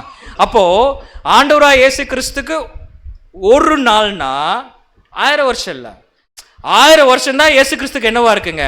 ஒரே நாளாக இருக்கு. மனுஷனுக்கு 1000 வருஷம்னா 1000 வருஷம்தான், மாற்றுக்கிறதே கிடையாது. மனுஷனுக்கு 1000 வருஷம்னா 1000 வருஷம். இது எப்படி அண்டர்ஸ்டாண்ட் பண்ணலாம் அப்படின்னு பார்த்தீங்கன்னா, ஒரு எக்ஸாம்பிள். இது ஒரு 10 ஃபீட் இருக்கிற ஒரு ரூம் எடுத்துக்கங்களேன். ஒரு 10 அடி இங்கேருந்து இது வரைக்கும், 10 அடிக்கு மேலேயே இருக்கும். ஒரு 16 அடி இருக்குன்னு வச்சுக்கங்களேன். இப்போ இதில் பார்க்கும்போது ஒரு 10 அடி இருக்குது. இதில் ஒரு எறும்பை ஒரு கார்னரில் வச்சுட்டு இன்னொரு கார்னருக்கு அந்த எறும்பை வந்து ட்ராவல் பண்ண வச்சோம்னா இந்த எறும்பு எவ்வளோ நேரத்தில் போய் சேரும்?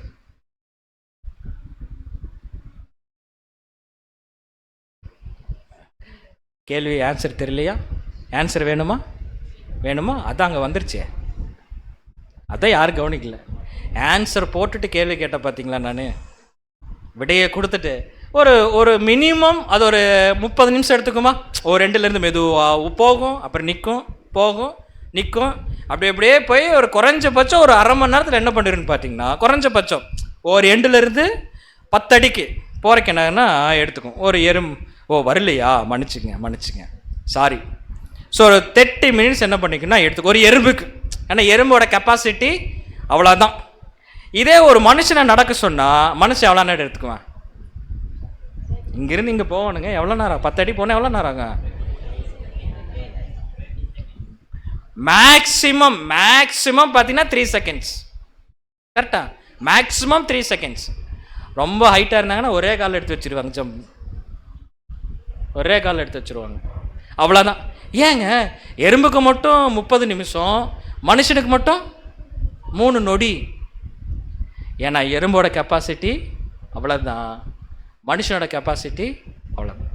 அதே மாதிரி தான் 1000 வருஷம் செய்கின்ற வேலையை நல்லா புரிஞ்சுக்க. ஒரு மனுஷன் 1000 வருஷம் எடுத்து செய்கின்ற வேலையை இயேசு கிறிஸ்து ஒரே நாளில் முடிச்சிடுவார். ஏன்னா அவருடைய கெப்பாசிட்டி வேறு, நம்மளுடைய கெப்பாசிட்டி வேறு. அவருக்கு முன்னாடி நமக்கு கெப்பாசிட்டியே இல்லை, தெரியுங்களா? இப்போ என்ன நடக்குன்னா, தேவன் சொன்னார் நீ புசிக்கும் நாளிலே சாவாய் அப்படின்னா, எந்த மனுஷனும் 1000 வருஷத்துக்கு மீறி வாழ்ந்ததாக பைபிளில் ரெக்கார்டு இல்லை. ஆதாமோட ஒருத்தர் அதிகமாக வாழ்ந்தார். யார் அது? மெத்துசலாம். அவர் எத்தனை வருஷம் வாழ்ந்தார்? 969 வருஷம். யாராச்சும் 1000 வருஷம் வாழ்ந்திருக்குன்னு பைபிளில் பார்த்துருக்குறோமா? யாருமே பார்க்க முடியாது. காரணம் என்னன்னா, தேவன் சொன்னது மட்டும்தான் நடக்கும். அப்போ ஆதாம் புசிக்கும் நாளில் என்ன தெரியுங்களா? செத்துட்டார். தேவன் ஒரு கிரேஸ் கொடுத்து என்ன பண்ணார் தெரியுங்களா? சரி கொஞ்ச காலம் இருக்கிறதுக்காக தோலுடை கொடுத்துட்டு என்ன பண்ணார்னா அனுப்பிச்சு விட்டுட்டார். பட் மரணம் அப்படிங்கிறது ஆதாமுக்கு ஃபிக்ஸ் ஆயிடுச்சு. 930 வருஷத்தில் அவர் என்ன பண்ணிட்டாருங்க? இறந்துட்டார். அதனால் யாரும் 1000 வருஷத்துக்கு மேலே என்ன பண்ண முடியாது? வாழவே முடியாது. ஸோ ஆதாமோடைய காலப்பகுதின்னு பார்த்தீங்கன்னா 930. மெத்துசலாமோட காலப்பகுதி என்னென்னு பார்த்தீங்கன்னா 969. இப்போ ஒரு கேள்விக்கு விடையை பார்த்துட்டோமா? இங்கே கொஞ்சமும் அங்கே கொஞ்சம். ஆதியாகமத்தில் கொஸ்டின் இருந்துச்சு, இதோட ஜோடி வசனம் எங்கே இருந்துச்சு? புதிய ஏற்பாட்டில் 2 பேதுல இருந்துச்சு. கர்த்தருடைய புஸ்தகத்தில் தேடி வாசியுங்கள். அடுத்தது பிரசங்கி 11ஆம் அதிகாரம் 1ஆம் வசனம். இதுவும் பார்த்துடலாமா? உன் ஆகாரத்தை எடுத்து எங்கே போட சொல்லிக்கிறார் தேவன்? தண்ணீரில் போடு. ரொம்ப நாள் கழித்து என்ன கிடைக்கும்? பலன் கிடைக்கும். இப்படி கேள்வி கேட்டால் பலன் கிடைக்குமா? பலன் கிடைக்காது. தண்ணி தொட்டிக்குள்ளே போட்டால் என்ன கிடைக்கும்? என்ன கிடைக்கும்? மூக்குன்றாதீங்க, இது மூக்கு தான். மூக்கு எப்போ பார்த்தோம்? ஸ்மெல். அப்போ ஆகாரத்தை எடுத்து தண்ணீரில் போனால் என்ன? இப்போ நம்ம என்ன பண்ணணும்? உடனே புரியலையா? உடனே என்ன பண்ணணும்? கர்த்தருடைய புஸ்தகத்தில் தேடி வாசிக்க வேண்டும். தேடி வாசிச்சா ஆன்சர் என்ன பண்ணிடலாம்? கண்டுபிடிச்சிடலாம். Okay right. இப்போ ஒவ்வொன்றா நம்ம கண்டுபிடிக்கலாம். இதுக்குள்ள ஒரு க்ளூ ஏற்கனவே கொடுத்துருக்கிறேன். ஆகாரம் அப்படிங்கிறது எதை அடையாளப்படுத்தும்? ஸ்டார்டிங்கில் தான் படித்தோம். உன் வார்த்தைகளை கிடைத்த உடனே உட்கொண்டேன். மனுஷன் அப்பத்தினால் ஏதோ போயிடுச்சு. மனுஷன் அப்பத்தினால் மாத்திரமல்ல, தேவனுடைய வாயிலிருந்தும் புறப்படுகிற ஒவ்வொரு வார்த்தையினாலும் பிழைப்பான். அப்போது பைபிள் ஆகாரம் சொல்லியிருக்குன்னா இந்த ஆகாரம் இல்லை, அப்பள பாயாசம் மோர் குழம்பு அது கிடையாது. எந்த ஆகாரம்? அப்போது கண்டுபிடிச்சிட்டோமா? ஆகாரம்ங்கிறது என்னது? வேதாகமம், தேவனுடைய வார்த்தை. ஓகே, இப்போ தேவனுடைய வார்த்தை எடுத்து எங்கே போடணும்? தண்ணீர் மேலே போட்டால் என்ன? பைபிள் தூக்கி தண்ணியில் போட்டுக்குங்க, என்ன ஆகும்? கிழிஞ்சு போயிடும். கரெக்டு தானே? அப்போது ஆகாரம்னா தேவனுடைய வார்த்தை. அப்போ தண்ணீர்னா எதை அடையாளப்படுத்தும்? கண்டிப்பாக தண்ணீருக்கு வந்து வேறொரு அர்த்தம் இருக்கும், ஸ்பிரிச்சுவல் மீனிங் இருக்கும். பாருங்க, வெளிப்படுத்தின விசேஷம் 17ஆம் அதிகாரம் 15ஆம் வசனம். வெளிப்படுத்தல் 17ஆம் அதிகாரம் 15ஆம் வசனம். பின்னும் அவன் என்னை நோக்கி, அந்த வேசி உட்கார்ந்திருக்கிற தண்ணீர்களை கண்டாயே, அவைகள் ஜனங்களும் கூட்டங்களும் ஜாதிகளும் பாஷைக்காரருமாம். பாருங்க, வசனம் கிளியரா சொல்லுது, தண்ணீர்களை கண்டாயே. தண்ணீரை பார்த்தியா? அந்த தண்ணீர் வேற யாருமே கிடையாது, அவைகள் ஜனங்களும் கூட்டங்களும் என்னதுங்க? பாஷைக்காரமாம்.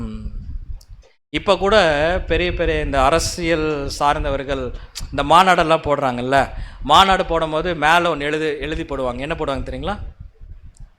அலைகடல் என்று என்ன பண்ணுவாங்க? திரண்டு வாரீர் அப்படின்னா மெரினா பீச்சில் இருக்க தண்ணியில் வெளியே உள்ள வந்துடணுமா? அது வந்துச்சுன்னா சுனாமி. அப்போ என்னன்னா அவ்வளோ ஜனங்கள் வரதை எதை அடையாளப்படுத்தும் அப்படின்னா தண்ணீரை அடையாளப்படுத்தும். புரிஞ்சுங்களா? அப்போ தண்ணீர் என்றால் என்ன? ஜனங்கள். இப்போ நீங்களே சொல்லுவீங்க, ஆகாரத்தை எடுத்து எதன் மேலே போட வேண்டும்? ஆகாரத்தை எடுத்து தண்ணீர்கள் போடுனா என்ன அர்த்தம்னா, நீ வசனத்தை எடுத்து ஜனங்கள் மேலே போடு, அது ரொம்ப நாள் கழிச்சு அது என்ன கொடுக்கும்? பலன் கொடுக்கும். போன வாரம் தேவன் ஜிஜி பார்ட்டி ஹாலில் போட்டார். எதை போட்டார்? வசனத்தை போட்டார். அடுத்த வாரத்தில் நீங்கள் வந்திருக்கிறீங்க, பலன் கொடுக்கும். இந்த வசனத்தை நீங்கள் நல்லா உற்றுக்கொண்டால் இன்னும் பலன் கிடைக்கும். அந்த பலன் தான் என்ன தெரியுங்களா? நித்திய ஜீவன். சரிங்களா? இப்போது சில கேள்விகள் பார்த்தோம், அதுக்குண்டான ஆன்சரை என்ன பண்ணிட்டோம்? பார்த்துட்டோம். அப்படி என்றால் பிரதர் இதெல்லாம் எப்படி பிரதர் அண்டர்ஸ்டாண்ட் பண்ணுறது, புரிஞ்சுக்கிறது? இதுக்கு ஏதாச்சும் மெத்தட் இருக்கா பிரதர் அப்படின்னு கேட்டால், பைபிள் படிக்கிறதுக்குன்னே ஒரு 7 மெத்தட் இருக்குங்க.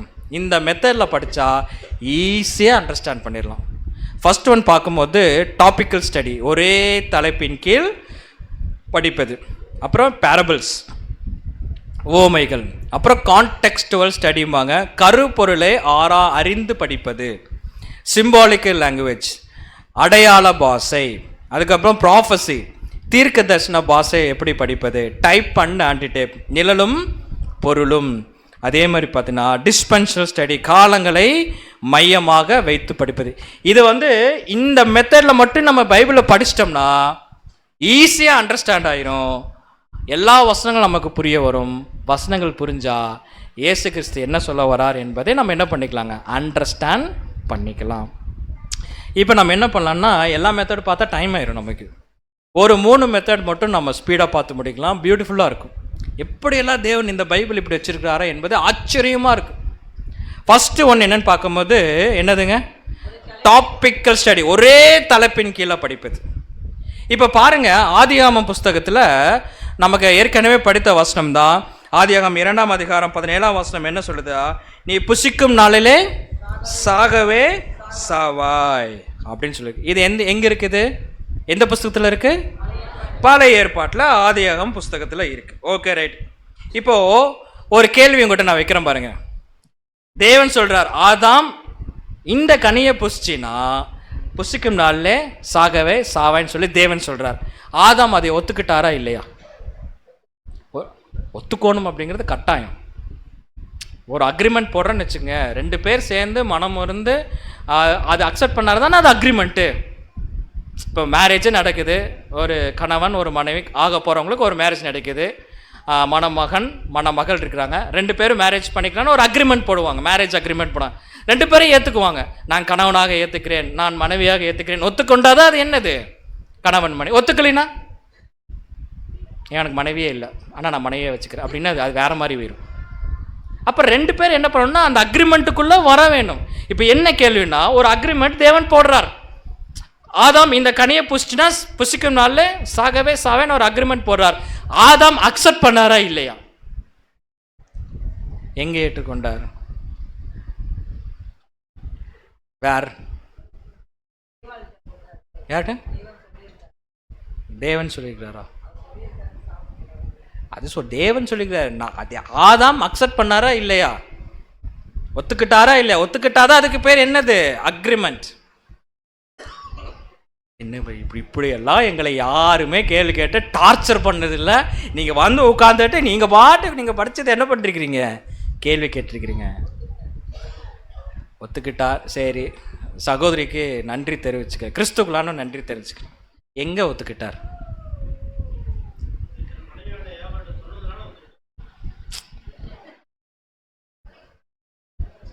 புசிக்கும் நாளிலே சாகவே சாவ சொன்னார், கட்டளையிட்ட அக்ரிமெண்ட் தான். எங்கே ஒத்துக்கிட்டார்? வேர். இப்போ அப்போ நம்ம உடனே என்ன பண்ணோன்னு ஒரு மெத்தட் உங்களுக்கு சொல்லி கொடுத்துருக்குறேன். 3/4 மணி நேரம் அதுதான் ஓடிட்டுருக்கு. என்னது? இதுக்கு ஜோடி வசனம் எங்கேயோ இருக்கு. ஜோடி வசனம் எங்கே இருக்கு? அஜுஜோ இருக்கு, நான் தண்ணி குடிச்சுக்கிறேன். பக்கின்றிஸ் அந்த 2 பேதுரு ஜோடி வசனம் பார்த்தீங்கன்னா எதுக்கு? 1000 வருஷம் படித்த பார்த்தீங்களா? அதுக்கு தான். இது அக்ரிமெண்ட் பண்ணியிருக்கிறாரா இல்லையா அப்படிங்கிறதுக்கு ஜோடி வசனம் இருக்குது. இது நம்ம உண்மையாக சொல்கிறது கஷ்டம். இட்ஸ் நாட் ஈஸி ஜாப், சரிங்களா? உண்மையாக ஆனால் தேவன் சொல்லிடுறாரு, இங்கே கொஞ்சம் அங்கே சொல்லிட்டு அவர் சொல்லிட்டாரு. ஆனால் என்னவா இருக்குன்னா கஷ்டமாக இருக்குது. கஷ்டத்தை ஈஸியாக்குறதுக்கு தேவனுடைய பிள்ளைகள் நிறைய ஒர்க் பண்ணியிருக்கிறாங்க. நீங்கள் பார்த்துருக்கிறீங்களா? Strong concordance, Young analytical concordance, இந்த ஒத்த வாக்கிய விளக்குறையெல்லாம் பார்த்துருக்குறோமா? இது பைபிள் எக்ஸிபிஷன் போட்டாங்கன்னா இதில் இருக்கும் நிறைய. இதில் என்னென்னு பார்த்தீங்கன்னா பைபிள்லேருந்து நிறைய விளக்கங்கள் கொடுத்துருப்பாங்க. அதுலேயும் மெயினாக பார்த்தீங்கன்னா இந்த ஒத்த வாக்கிய விளக்குறையில் கன்கார்டன்ஸில் போய் பார்த்தீங்கன்னு வச்சுக்கோங்களேன். இப்போது ஆதாம் அப்படின்னு சொல்லப்பட்டுருச்சுன்னா ஆதாம் எங்கெங்கே சொல்லப்பட்டிருக்கு அப்படிங்கிறது எல்லா வசனத்தையும் என்ன பண்ணிடுங்க? காமிச்சிடும். பார்த்துருக்கலாம். ஸ்ட்ராங் கண்கார்டன். வெளிச்சம் அப்படின்னு சொன்னால் பைபிள் ஆதிகாமத்திலிருந்து வெளிப்படுத்தின விசேஷம் வரைக்கும் எங்கெங்கே வெளிச்சம்னு வருகின்ற எல்லா வசனத்தையும் என்ன பண்ணிடுங்க? கொடுத்துரும். இப்போ ஆதாம் உடன்படிக்கை பண்ணினாரா இல்லையா அப்படிங்கிறது எப்படி கண்டுபிடிக்கலன்னா, நம்ம என்ன தலைப்பின் கீழே பார்க்குறோம்? ஒரே தலைப்பின் கீழ். அப்போ ஆதாம் அப்படின்னு போய் சர்ச் பண்ணோம்னா வசனம் வருது. எங்கே வருது தெரியுங்களா? ஓசியா. நீங்கள் படிக்க வேண்டாம், இங்கே வந்துடும். ஓசியா 6ஆம் அதிகாரம் 7ஆம் வசனம் வாசிங்க. ஓசியா 6ஆம் அதிகாரம் 7ஆம் வசனம். அவர்களோ ஆதாமை போல் உடன்படிக்கையை மீறி. யாரு? இஸ்ரேல் ஜனங்களோ. அவர்களோ ஆதாமை போல உடன்படிக்கையை மீறி. இப்போ யாராச்சும் நம்மகிட்ட கேட்டாங்கன்னா நம்ம என்ன பண்ணுவோம்? தேவன் ஆதாம்கிட்ட உடன்படிக்கை பண்ணினாரான்னு கேட்டால் ஆமாம் பண்ணினார். எங்கே பண்ணினார்? ஆதியாகமம் சொல்லுவோமா? இல்லை. ஓசியா 6ஆம் அதிகாரம் 7ஆம் வசனம் படிச்சு பாருங்க. அவர்களோ ஆதாமை போல உடன்படிக்கையை மீறி அங்கே எனக்கு விரோதமாய் துரோகம் பண்ணினார்கள். அப்போ சொல்லுங்க, இப்போ தேவன் ஆதாம் கிட்ட உடன்படிக்கை பண்ணினாரா இல்லையா? பண்ணினார். ப்ரூஃப் எங்க இருக்கு?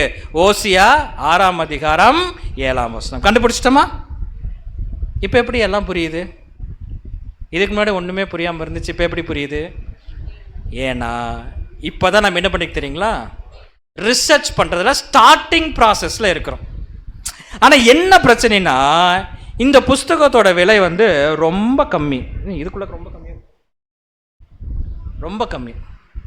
ஒரு எவ்வளோ வரும் தெரியுங்களா? ஒரு 3000 ரூபா 4000 ரூபா தான் வரும். எவ்வளோ? பக்குன்னு 4000 ரூபாயா அப்படின்னா.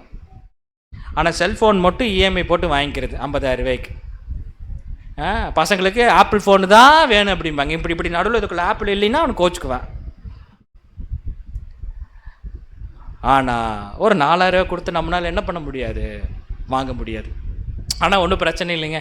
இப்போலாம் நிறையா இன்டர்நெட்டெல்லாம் வந்துருச்சுல்ல, இப்போ நிறைய அப்ளிகேஷன்லாம் வந்துருச்சுல்ல, அவ்வளோலாம் காசு கொடுத்து வாங்க வேண்டிய அவசியம் இல்லை. ஆன்லைனில் என்ன பண்ணிருச்சுங்க? வந்துருச்சு.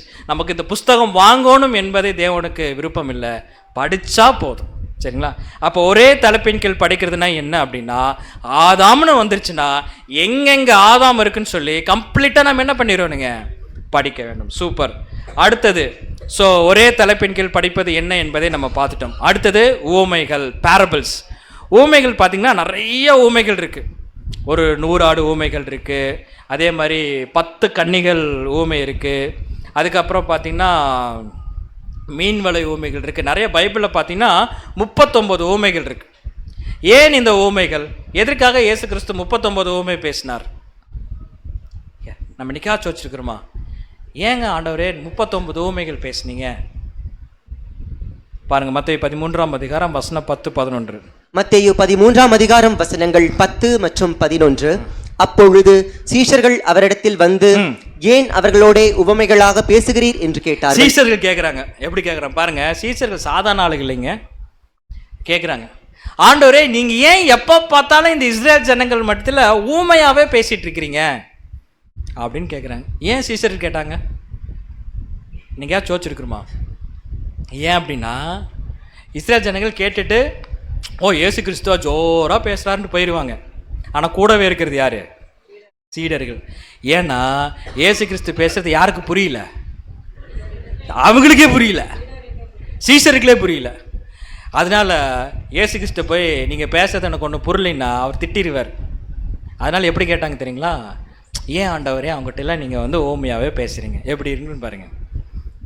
அதுக்கு இயேசு கிறிஸ்து புரிஞ்சுக்கிட்டாரு. இவர் அவங்களுக்கு புரியுதோ இல்லையோ, உங்களுக்கு என்ன பண்ணல, சுத்தமாக புரியல. அது அவர் புரிஞ்சுக்கிட்டார்.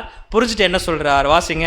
அவர்களுக்கு அவர் பிரதியுத்தரமாக, சீஷர்களுக்கு அவர் பிரதியுத்தரமாக, பரலோக ராஜ்யத்தின் ரகசியங்களை அறியும்படி உங்களுக்கு அருளப்பட்டிருக்கிறது, அவர்களுக்கோ அருளப்படவில்லை. நீங்க ஊமை புரியலன்னு கேட்டீங்கல்ல, அதனால நான் உனக்கு விளக்கி சொல்றேன். அந்த ஒவ்வொரு ஊமைக்குள்ள என்ன இருக்காமா?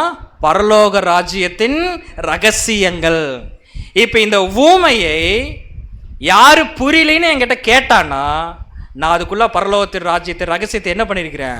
ஒளிச்சு வச்சிருக்கிறேன். அதை நான் வெளிப்படுத்துவேன். ஒருவேளை ஊமை நல்லா இருக்குன்னு சொல்லிட்டு அப்படியே போயிட்டாங்கன்னா அவங்க அப்படியே போய்க்க வேண்டியதான். உள்ள பரலோக ராஜ்யத்தின் ரகசியம் இருக்கிறது அவங்களுக்கு என்ன பண்ணாது? புரியாது. அப்புறம் ஒவ்வொரு ஊமை படிக்கும் போது நம்ம என்ன கற்றுக்கொள்ள வேண்டும்? ஒவ்வொரு ஊமைக்குள்ள என்ன இருக்கு? பரலோக ராஜ்யத்தின் ரகசியங்கள் இருக்கு. இப்போ சாம்பிளுக்கு ஒரு ஊமை பார்ப்போமா, பேரபிள் பார்ப்போமா? பாருங்க, ஒரு சீஷன் வந்து இயேசு கிறிஸ்து கேட்கிறார். என்ன கேட்கிறாருன்னு பாருங்க. மத்தேயு 19ஆம் அதிகாரம் 16ஆம் வசனம். மத்தேயு 19ஆம் அதிகாரம் 16ஆம் வசனம்.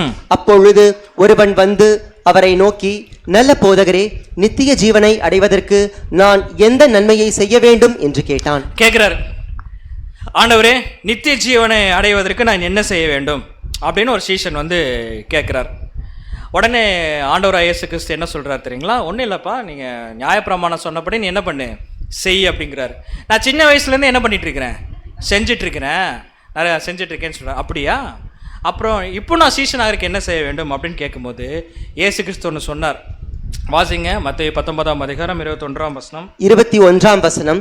அதற்கு இயேசு, நீ பூரண சர்க்குணனாய் இருக்க விரும்பினால், நீ பூரண சர்க்குணனாய் இருக்க விரும்பினால் போய் உனக்கு உண்டானவைகளை விற்று, நீ நேரா வீட்டுக்கு போ, போய் உனக்கு உண்டானவைகள் எல்லாம் விற்று தரித்திரருக்கு கொடு. தரித்திரத்துக்கு என்ன பண்ற?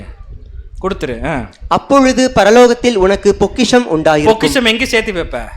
பரலோகத்தில் சேர்த்து வைப்ப.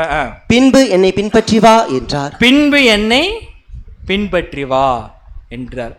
அப்போ பரலோகத்தில் பொக்கிஷத்தை சேர்க்க வேண்டும் என்றால் என்ன செய்ய வேண்டும்? உங்களுக்கு வீட்டுக்கு போங்க, சொந்தமாக ஒரு மோட்டார் பைக் இருக்குன்னு வச்சுக்கோங்களேன், அது விற்றுருங்க.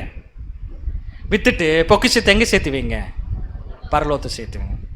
ஏதாச்சும் வீடு இருந்துச்சுன்னு வச்சுங்க, வச்சுருந்தீங்க, எங்கே போக முடியாது? பரலோகம் போக முடியாது. விற்றுட்டு எங்கே போயிடலாம்? பரலோகம் போயிடும். இப்படி சொன்னால் நம்ம என்ன பண்ணுவோம்? அதாவது இப்போ என்னை கேட்டீங்கன்னா எனக்கு சந்தோஷமாக இருக்குது, ஏன்னா எனக்கு எதுவுமே இல்லை. ஆனால் இந்த சென்னையில் வந்து எக்ஸாம்பிள் சொல்கிறேன். சென்னையில் வந்து ஒருத்தர் வந்து ஒரு 5 கிரவுண்டுக்கு வீடு வச்சுக்கிட்டு கார் வச்சுட்டு பேங்க்கில் ஒரு 15 lakhs 20 lakhs வச்சுட்டு பீரோக்குள்ளே ஒன்றும் இல்லை, பீரோக்குள்ளே 20 லட்ச ரூபா வச்சுட்டு வந்து மீட்டிங்கில் உட்கார சொல்லுங்க பார்க்கலாம். அவருக்கு எங்கள் கனவுல எங்கேயே போயிட்டுருக்குன்னு தெரியுங்களா? அப்படியே பக்கத்து வீட்டுக்காரங்களே போகும், வந்துடுவானா வந்துடுவானா அப்படின்ட்டு. சொல்கிறேன், இவ்வளோ ப்ராப்பர்ட்டி இருந்துச்சுன்னா தேவன் சொல்கிறார், நீ எல்லாத்தையும் போய் விற்றுட்டு என் பின்னாடி வா அப்படின்னா நம்ம என்ன சொல்லுவோம்? நான் எல்லாத்தையும் விற்றுட்டு உங்கள் பின்னாடி எங்கள் ஆண்டவரே வர முடியும், எனக்கே என்ன இருக்காது? ஒன்றும் இருக்காது. அவன் மிகுந்த ஆஸ்தி உள்ளவனாக இருந்தபடியால். வாசிங்க சகோதரர். 22ஆம் வசனம். அந்த வாலிபன் மிகுந்த ஆஸ்தியுள்ளவனாய் இருந்தபடியால் இந்த வார்த்தையை கேட்ட பொழுது துக்கமடைந்தவனாய் போய்விட்டான். கேட்ட உடனே துக்கம் வந்துருச்சு. கேட்டவொடனே துக்கம் அடைஞ்சு, நான் உங்களுக்கு சீசனாகவே இருக்குல்ல, பேசாமல் என்ன பண்ணிடுறேன், போயிடுறேன். அப்போ இயேசு கிறிஸ்து சொல்கிறாரு பாருங்க, என்ன வார்த்தைங்க பாருங்க, நல்லா கவனிச்சுக்கலாம். நான் சொல்லல, ஐயோ ஒரு சிந்தன் பிரதர் ஒருத்தர் வந்தார், இவர் சொல்லியிருக்காரு, தயவு செய்து என்னை நீங்கள் குற்றப்படுத்தாதீங்க. சொன்னது யார்? நம்முடைய ஆண்டவர். என்ன சொல்லுகிறார்? மத்தேயு 19ஆம் அதிகாரம் 24ஆம் வசனம். 24ஆம் வசனம். மேலும் ஐஸ்வர்யவான் தேவனுடைய ராஜ்யத்தில் பிரவேசிப்பதை பார்க்கிலும். பாருங்க, மேலும் ஐஸ்வர்யவான் தேவனுடைய ராஜ்யத்தில் பிரவேசிப்பதை பார்க்கிலும் ஒட்டகமானது ஊசியின் காதிலே நுழைவது எளிதாய் இருக்கும் என்று உங்களுக்கு சொல்லுகிறேன் என்றார். ஒட்டகமானது ஊசியின் காதிலே நுழைவது எளிதாய் இருக்கும் என்று உங்களுக்கு சொல்லுகிறேன். அவர் என்ன சொல்றாருன்னா, ஒட்டகம் இருக்குல்ல, ஒட்டகம் ஊசி, இப்போ யார் இது பார்த்ததில்ல, மேபி இதுக்கு முன்னாடி இருக்கிறவங்க கொஞ்சம் பேர் பார்த்துருப்பீங்க. அது தைக்கிற ஊசி இருக்கும் பார்த்தீங்களா, அந்த ஊசிக்குள்ளே நூல் கொத்துவாங்க சரிங்களா. அந்த நூல் இப்போ சொல்கிறாரு, அந்த ஊசியோட காதுக்குள்ளே ஒட்டகம் கூட போயிடும். ஆனால் ஐஸ்வர்யவான் எங்கே போக முடியாது? பரலோகம் போக முடியாது. இன்றைக்கி இருக்கிற அத்தனை பாஸ்டரும், நான் ஏன் மற்றவங்கள திட்டோன்னு மற்றவங்கள காயப்படுறது ஒரு எக்ஸாம்பிள் சொல்கிறேன். இன்றைக்கி இருக்கிற அத்தனை பாஸ்டர்ஸும் அத்தனை ஊழியக்காரர்களும் ஏழ்மையாவாக இருக்கிறாங்க. சரி, அவங்களுக்கு கார் இல்லையா, வீடு இல்லையா, பில்டிங் இல்லையா, எதுவுமே இல்லையா? அப்போ அவங்கெல்லாம் போக மாட்டாங்களா? போக மாட்டாங்களா? ரொம்ப பாதிப்பாக இருக்கும் போல் இருக்கு. இருங்க, நான் யாரையும் திட்ட வரல, யாரையும் காயப்படுத்தவே வரல, ஒரு கியூரியாசிட்டிக்காக நான் கேள்வி கேட்குறேன், வேற ஒன்றும் இல்லை. ஏன்னா பொதுவாகவே பார்த்தீங்கன்னா சபைக்கு வரவங்களோட சபை நடத்துகிறவங்க தான் எப்படி இருப்பாங்க? வசதியாக இருப்பாங்க. உண்மையாலே சபை நடத்துகிறவங்க சபைக்கு போகிறத விட சபை நடத்துகிறவங்க வசதியாக இருப்பாங்க. அப்படின்னா அவங்கெல்லாம் போக முடியாதா? ஆக்சுவலாக பாருங்கள், இந்த ஊசி இருக்குது பார்த்தீங்களா, இப்போல்லாம் இப்போ உண்மையிலே இல்லை. எனக்கு அந்த அனுபவம் இருக்குது. நான் சின்ன வயசில் இருக்கும் போது எங்கள் பாட்டி இந்த நூல் அந்த துணி தைக்கிறதுக்காக என்னை கூப்பிடுவாங்க, கண்ணிங்க வா கண்ணு அப்படின்னு கூப்பிடுவாங்க. நாங்கள் கோயம்புத்தூர், அதனால் கண்ணிங்க வா கண்ணுன்னு கூப்பிடுவாங்க. என்னை கூப்பிட்டு என்ன சொல்லுவாங்கன்னா, இந்த நூலை கோத்தி கொடு அப்படிம்பாங்க. எங்கள் ஊரில் இந்த நூலை கோத்தி கொடு அப்படிம்பாங்க. நம்ம என்ன பண்ணுவோம் தெரியுங்களா, பாட்டி உனக்கு கண்ணு தெரியல பாட்டி, இங்கே கொடுங்க அப்படின்னு சொல்லிட்டு வாங்கி அந்த ஊசி இப்படி வச்சுக்கிட்டு, அந்த நூல் இருக்குது பார்த்தீங்களா, அதுக்கு ஒரு மெத்தட் இருக்குது உள்ள கோத்துருக்கு. யாருமே ஃபாரின்காரன் கூட கண்டுபிடிக்காத மெத்தட் நம்ம கண்டுபிடிச்சி வச்சுருக்கிறோம். என்ன தெரியுங்களா? அப்போ அது எப்படி வருது, அதைய போட்டு சப்பி அதோட ஷார்ப்னஸ் பண்ணி என்ன பண்ணுவேன் தெரியுங்களா, எடுத்து அப்படியே, இதெல்லாம் ஃபாரின்காரன் பார்த்தா அழுதுருவானே, நான் இதெல்லாம் கண்டுபிடிக்கவே இல்லைப்பா அப்படின்னு. என்ன பண்ணுவோன்னா, ஊசி இப்படி வச்சுட்டு நூலை இப்படி வச்சுட்டு இப்படி உள்ளோட்டு பாட்டி கோத்துட்டு அப்படி இப்படிம்பாங்க. பார்த்தா ஊசி தனியாக இருக்கும், நூல் தனியாக இருக்கும். அப்புறம் என்ன பண்ணுவோம், திருப்பி அதே மாதிரி அந்த டெக்னாலஜி யூஸ் பண்ணி, மவுத் டெக்னாலஜி வச்சுக்குவோம், ஒரு மாதிரி இருக்கு அதனால் அப்படி வச்சுக்குவோம். அந்த மவுத் டெக்னாலஜி யூஸ் பண்ணி அப்புறம் ஷார்ப்பன் பண்ணி அதுக்கப்புறம் என்ன பண்ணுவோம் பார்த்துக்கிட்டீங்களா, ஒரு கண்ணை மூடிட்டு ரொம்ப குண்டு சுடுற மாதிரி அப்படியே உள்ள விட்டுருவோம். யோசிச்சு பாருங்களேன். அப்போ இயேசு கிறிஸ்து ஐஸ்வர்யவான் பரலோகம் போகவே முடியாதுன்னு சொல்லிட்டாரா? இப்போ தான் நம்ம புரிந்து கொள்ள வேண்டும். ஆண்டவராய் இயேசு கிறிஸ்து என்ன பேசிகிட்டு இருக்காரு தெரியுங்களா? இது ஒரு ஊமை. இதுக்கு நேரடியான அர்த்தம் அப்படியே எடுத்துக்க கூடாது. இந்த ஊமைக்குள்ளே என்ன இருக்குது? பரலோக ராஜ்யத்தின் ரகசியம் இருக்குது. இப்போ ரகசியத்தை கண்டுபிடிக்க வேணும். இப்போ இஸ்ரேல் தேசம் பார்த்தீங்கன்னா உங்களுக்கு பார்த்தீங்கன்னா இப்படி தான் இருக்கும் இதோட தேசம், சரிங்களா? இதோட தேசம் இப்படி தான் இருக்கும். இந்த தேசத்தில் பார்த்தீங்கன்னா 12 வாசல்கள் இருக்கும். நீங்கள் கேள்விப்பட்டிருப்பீங்களா? ஆட்டு வாசல், குதிரை வாசல், அப்புறம் மீன் வாசல், அப்படி போட்டிருக்கும். இங்கே பாருங்கள், horse cat, old cat, fish cat, sheep cat, இப்படி தான் இருக்கும். ஜெருசலேம் சிட்டி இப்படி சுற்றி தான் இருக்கும். இதில் பார்த்தீங்கன்னா ஊசி வாசல் அப்படின்னு சொல்லி ஒரு கேட் இருக்குது. என்னதுங்க? ஊசி வாசல். இந்த ஊசி வாசல் எதற்காக அப்படின்னு பார்த்தீங்கன்னா, இது ஒரு பெரிய கேட் இருக்கும். இந்த பெரிய கேட்டுக்கு நடுவில் ஒரு சின்ன கேட் இருக்கும். இந்த கேட்டை பார்த்துருக்கலாம், ஒரு பெரிய கேட் இருக்கும், அது பக்கத்தில் ஒரு சின்ன கேட் இருக்கும். இந்த மாதிரி கேட்டு நம்ம எங்கே பார்த்துருக்குறோம்? எங்கேயாச்சும் பார்த்துருக்குறோமா? ஃபேக்ட்ரியில் இருக்குது. சூப்பர். வேற எங்கே பார்த்துருக்குறோம்? ஸ்கூலில் இருக்குமா?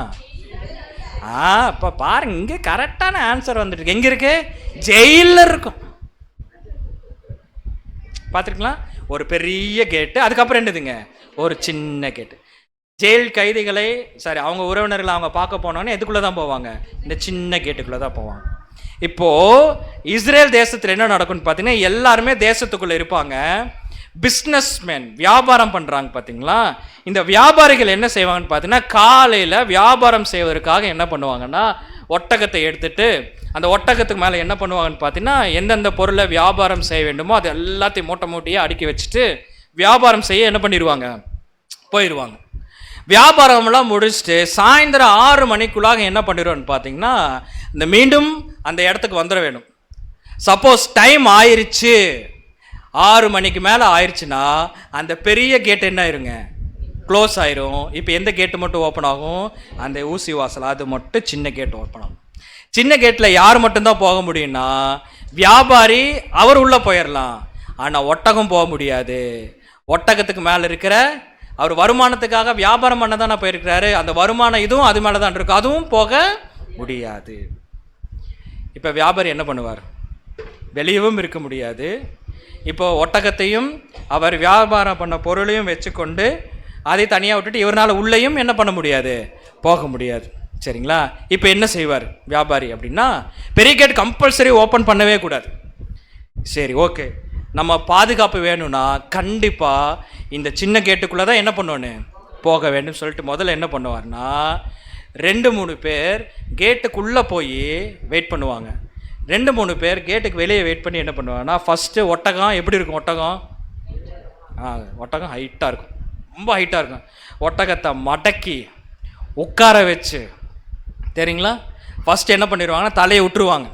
தலையை உள்ளே விட்டு புஷ் பண்ணணும். ஆனால் உடனே புஷ் பண்ண முடியுமானா முடியாது. காரணம் என்ன? ஒட்டகம் ஹைட்டு, ஒட்டகத்துக்கு மேலே என்ன இருக்குது? ஒட்டகத்துக்கு மேலே என்ன இருக்குது? ஓ, இதை பார்த்து மூட்டைன்ட்டிங்களா? மூட்டை தான். மூட்டையில் என்ன இருக்குது?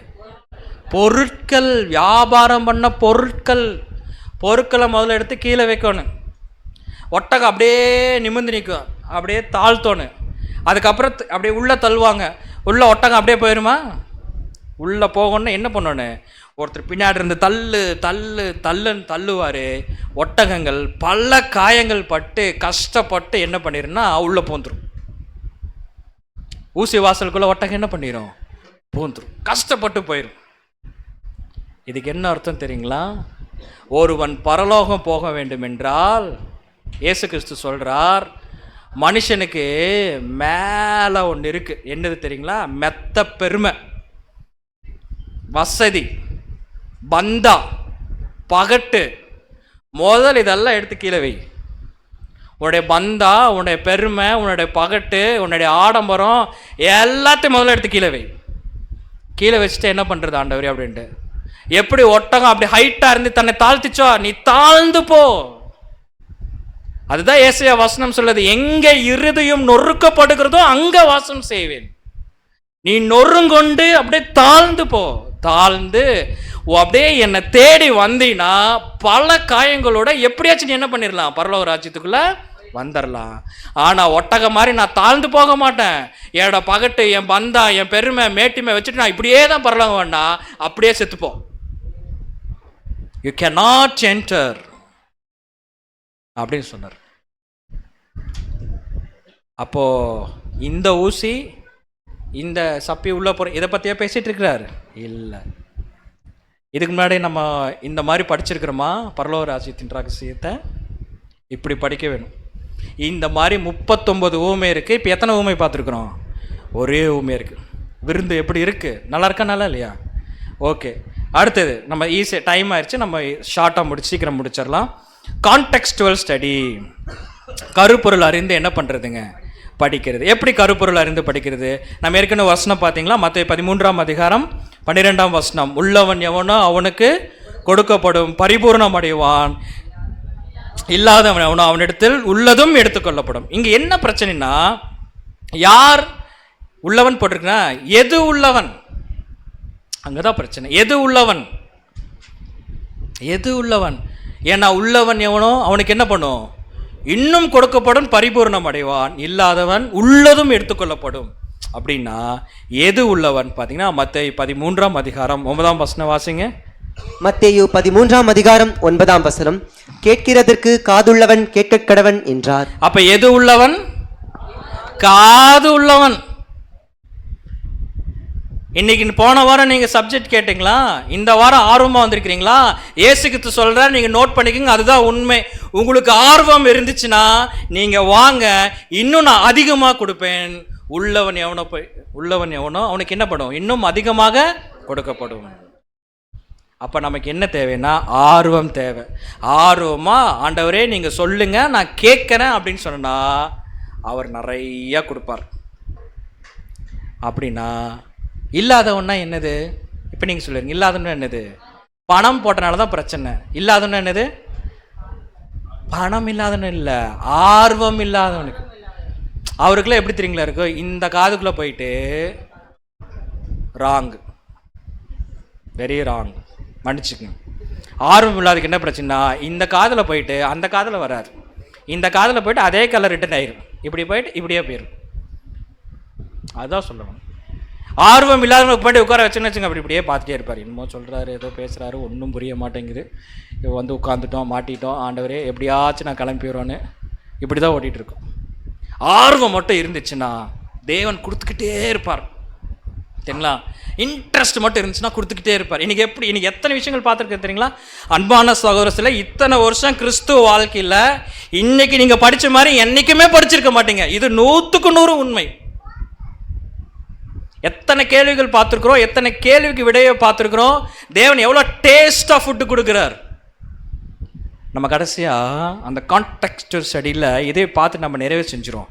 நம்ம ஏற்கனவே பார்த்துட்டோம், இரவும் பகலும் அவருடைய வேதத்தில் தியானமாக இருக்கிற மனுஷன் பாக்கியவான். அப்போ பல் வளர்க்க வேண்டாமா, தூங்க வேண்டாமா, குளிக்க வேண்டாமா, வேலைக்கு போக வேண்டாமா, படிக்க வேண்டாமா, டிவி பார்க்க வேண்டாமா? வேணும். அப்படி என்ன சொல்ல வருது? அப்படி என்றால் எதை கண்டுபிடிக்கணும்? இரவுனா என்ன, பகல்னா என்ன, அதை கண்டுபிடிக்க வேண்டும். ஏன்னா கர்த்தருடைய புஸ்தகத்தில் தேடி வாசியுங்கள். சரிங்களா? பாருங்க, அப்போ ஃபர்ஸ்ட் என்ன கண்டுபிடிக்கலாம்? இரவு கண்டுபிடிக்கலாம். சங்கீதம் 30ஆம் அதிகாரம் 5ஆம் வசனம். 30ஆம் சங்கீதம் 5ஆம் வசனம், அவருடைய கோபம் ஒரு நிமிஷம், கோபம் ஒரு நிமிஷம், அவருடைய தயவோ நீடிய வாழ்வு. சாயங்காலத்தில் அழுகை தங்கும், விடியற் காலத்திலே களிப்புண்டாகும். சாயங்காலத்திலே அழுகை தங்கும், விடியற் காலத்திலே களிப்புண்டாகும். அப்படின்னா என்ன அர்த்தம்? இரவு அப்படிங்கிறது எதை குறிக்கும்னா ஒரு துன்பமான காலப்பகுதி. சாயங்காலத்திலே அழுகை தங்கும், விடிய காலத்திலே களிப்புண்டாகும். அப்படின்னா பகல்ங்கிறது என்னன்னு பார்த்தீங்கன்னா இன்பமான காலப்பகுதி. அப்போ இரவுங்கிறது துன்பமான காலம், பகல்ங்கிறது இன்பமான காலம். இப்போ படிச்சு பாருங்க எப்படி கரெக்டாக வரும்னு. இன்பம் வந்தாலும் சரி, துன்பம் வந்தாலும் சரி, கர்த்தருடைய வேதத்தில் தியானமாக இருக்கிற மனுஷன் பாக்கியவான். கருப்பொருளை ஆராய்ந்து படிப்பது. இதுக்கு முன்னாடி இப்படி தெரியுமா? அதுக்கு தான் போன ஒரு தலைப்பில் பார்த்தோம் பார்த்தீங்களா? என்னது, பேரபிளில் ஒரு விஷயம் பார்த்துட்டு ஒன்று படித்தோம் பார்த்தீங்களா? இந்த கான்டெக்ஸ்டுவல்லையே உள்ளவன் எவனோ அவனுக்கு கொடுக்கப்படும். ஆர்வம் மட்டும் இருந்தால் போதுங்க. தேவன் அநேக காரியங்கள் என்ன பண்ணுவார்னா நமக்கு அவர் வெளிப்படுத்துவார். இதுதான் ரொம்ப முக்கியமான விஷயம். அப்போ பாருங்கள், நம்ம 3 விஷயங்கள் படிச்சுக்கணும். டாபிக்கல் ஸ்டடி படிச்சிட்டோம், பேரபிள் படிச்சிட்டோம், கான்டெக்ஸ்டுவல் ஸ்டடியும் படிச்சிட்டோம். சரிங்களா? அப்போது ஒரே தலைப்பின் கீழ் படிப்பதுனா என்ன? ஆதாம் எடுத்துட்டா பைபிளில் எங்கெங்கே இருக்கோ அது எல்லாமே ஆதாம் நம்ம என்ன பண்ணிடுவோம், நீங்கள் படிக்க வேண்டும். பேரபிள், ஒவ்வொரு பேரபிளுக்குள்ளே என்ன இருக்குது, அது நேரடியான பொருத்தம், அர்த்தம் எடுத்துக்கொள்ளக்கூடாது. ஒவ்வொரு பேரபிளுக்குள்ளே என்ன இருக்குது? பரலோக ராஜ்யத்தின் ரகசியம். யாருக்கு மட்டும்தான் தேவன் கொடுப்பாரு? எல்லாத்துக்குமா? யார் ஒருவர் விளக்கம் கேட்குறாங்களோ அவங்களுக்கு என்ன பண்ணிடுவாருங்க? கொடுத்துருவார். அடுத்தது கான்டெக்ஸ்டுவல் ஸ்டடி அப்படின்னா அதோட கருப்பொருளை ஆராய்ந்து படிப்பது. இப்போ இரவு வந்துருச்சு, பகல் வந்துச்சுன்னா நேரடியாக இரவும் எடுக்கக்கூடாது, நேரடியாக பகலும் எடுக்கக்கூடாது. இரவுங்கிறது ஒரு துன்பமான காலப்பகுதி, பகல் அப்படிங்கிறது ஒரு இன்பமான காலப்பகுதி. அப்போ நம்ம வாழ்க்கையில் இன்பம் வந்தாலும் சரி, துன்பம் வந்தாலும் சரி, கர்த்தருடைய வேதத்தில் பிரியமாக இருக்கிற மனுஷன் தான் என்னது? பாக்கியவான். சரிங்களா? இனி அடுத்து நம்ம எத்தனை பார்க்க போகிறோம்? சிம்பாலிக் லாங்குவேஜ், ப்ராஃபஸி, அதுக்கப்புறம் டைப் அண்ட் ஆன்டி டைப், அதுக்கப்புறம் டிஸ்பென்சர் ஸ்டடி. எப்படி இது ரொம்ப பியூட்டிஃபுல்லாக இருந்துச்சோ அதே மாதிரி இந்த டாபிக்ஸும் ரொம்ப பியூட்டிஃபுல்லாக இருக்கும். ஆனால் ஒரு கேள்வி ஒன்று கேட்டோமே ஸ்டார்டிங், இதுக்கு மட்டும் நம்ம என்ன பண்ணல? விடையை பார்க்கவே இல்லை. அது எவ்வளோ கஷ்டமாக இருந்துச்சு. ஒரு அழகான குழந்தை பிறந்திருக்கு, அவங்களுக்கு போய் பர்த்டே செலிப்ரேட் பண்ணலான்னு பார்த்தா வசனம் என்ன சொல்லுச்சு? உன் குழந்தைகளை பிடித்து எங்கே பண்ணணும்? கல்லின் மேல் மோதி அடிக்கிறவன் பாக்கியவான். அடிச்சிடலாமா? அடிக்க முடியுமா? அடித்தா போலீஸ் நம்மளை அடிச்சிடும், ஒய்ஃபை சப்புன்னு வச்சுருவாங்க, என்ன படிச்சுட்டு என்ன இது பண்ணியிருக்கிற அப்படின்ட்டு. கண்டிப்பாக முடியாது. ஆனால் பைபிள் வசனம் என்ன இருக்குது சொல்லியிருக்கேன். இதுக்கு மட்டும் ஆன்சர் பார்த்துருமா? நீங்கள் சொன்னீங்கன்னா பார்க்கலாம், இல்லைன்னா விட்டுரும். பார்க்கலாமா? ஒரு வாரம் பொறுத்துருங்க. அடுத்த வாரம் சரியாக ஒரு 6 மணிக்கு என்ன பண்ணிடலான்னா இதுக்குரிய விடையும் பார்த்துட்டு இன்னும் 4 டாபிக் நம்ம என்ன பண்ணல, கவர் பண்ணல. அந்த 4 டாபிக் என்ன பண்ணலான்னா நம்ம கவர் பண்ணலாம். மறந்துட வேண்டாம், சத்தியத்தையும் அறிவீர்கள், சத்தியம் உங்களை விடுதலையாக்கும், உங்களுடைய வசனமே சத்தியம்.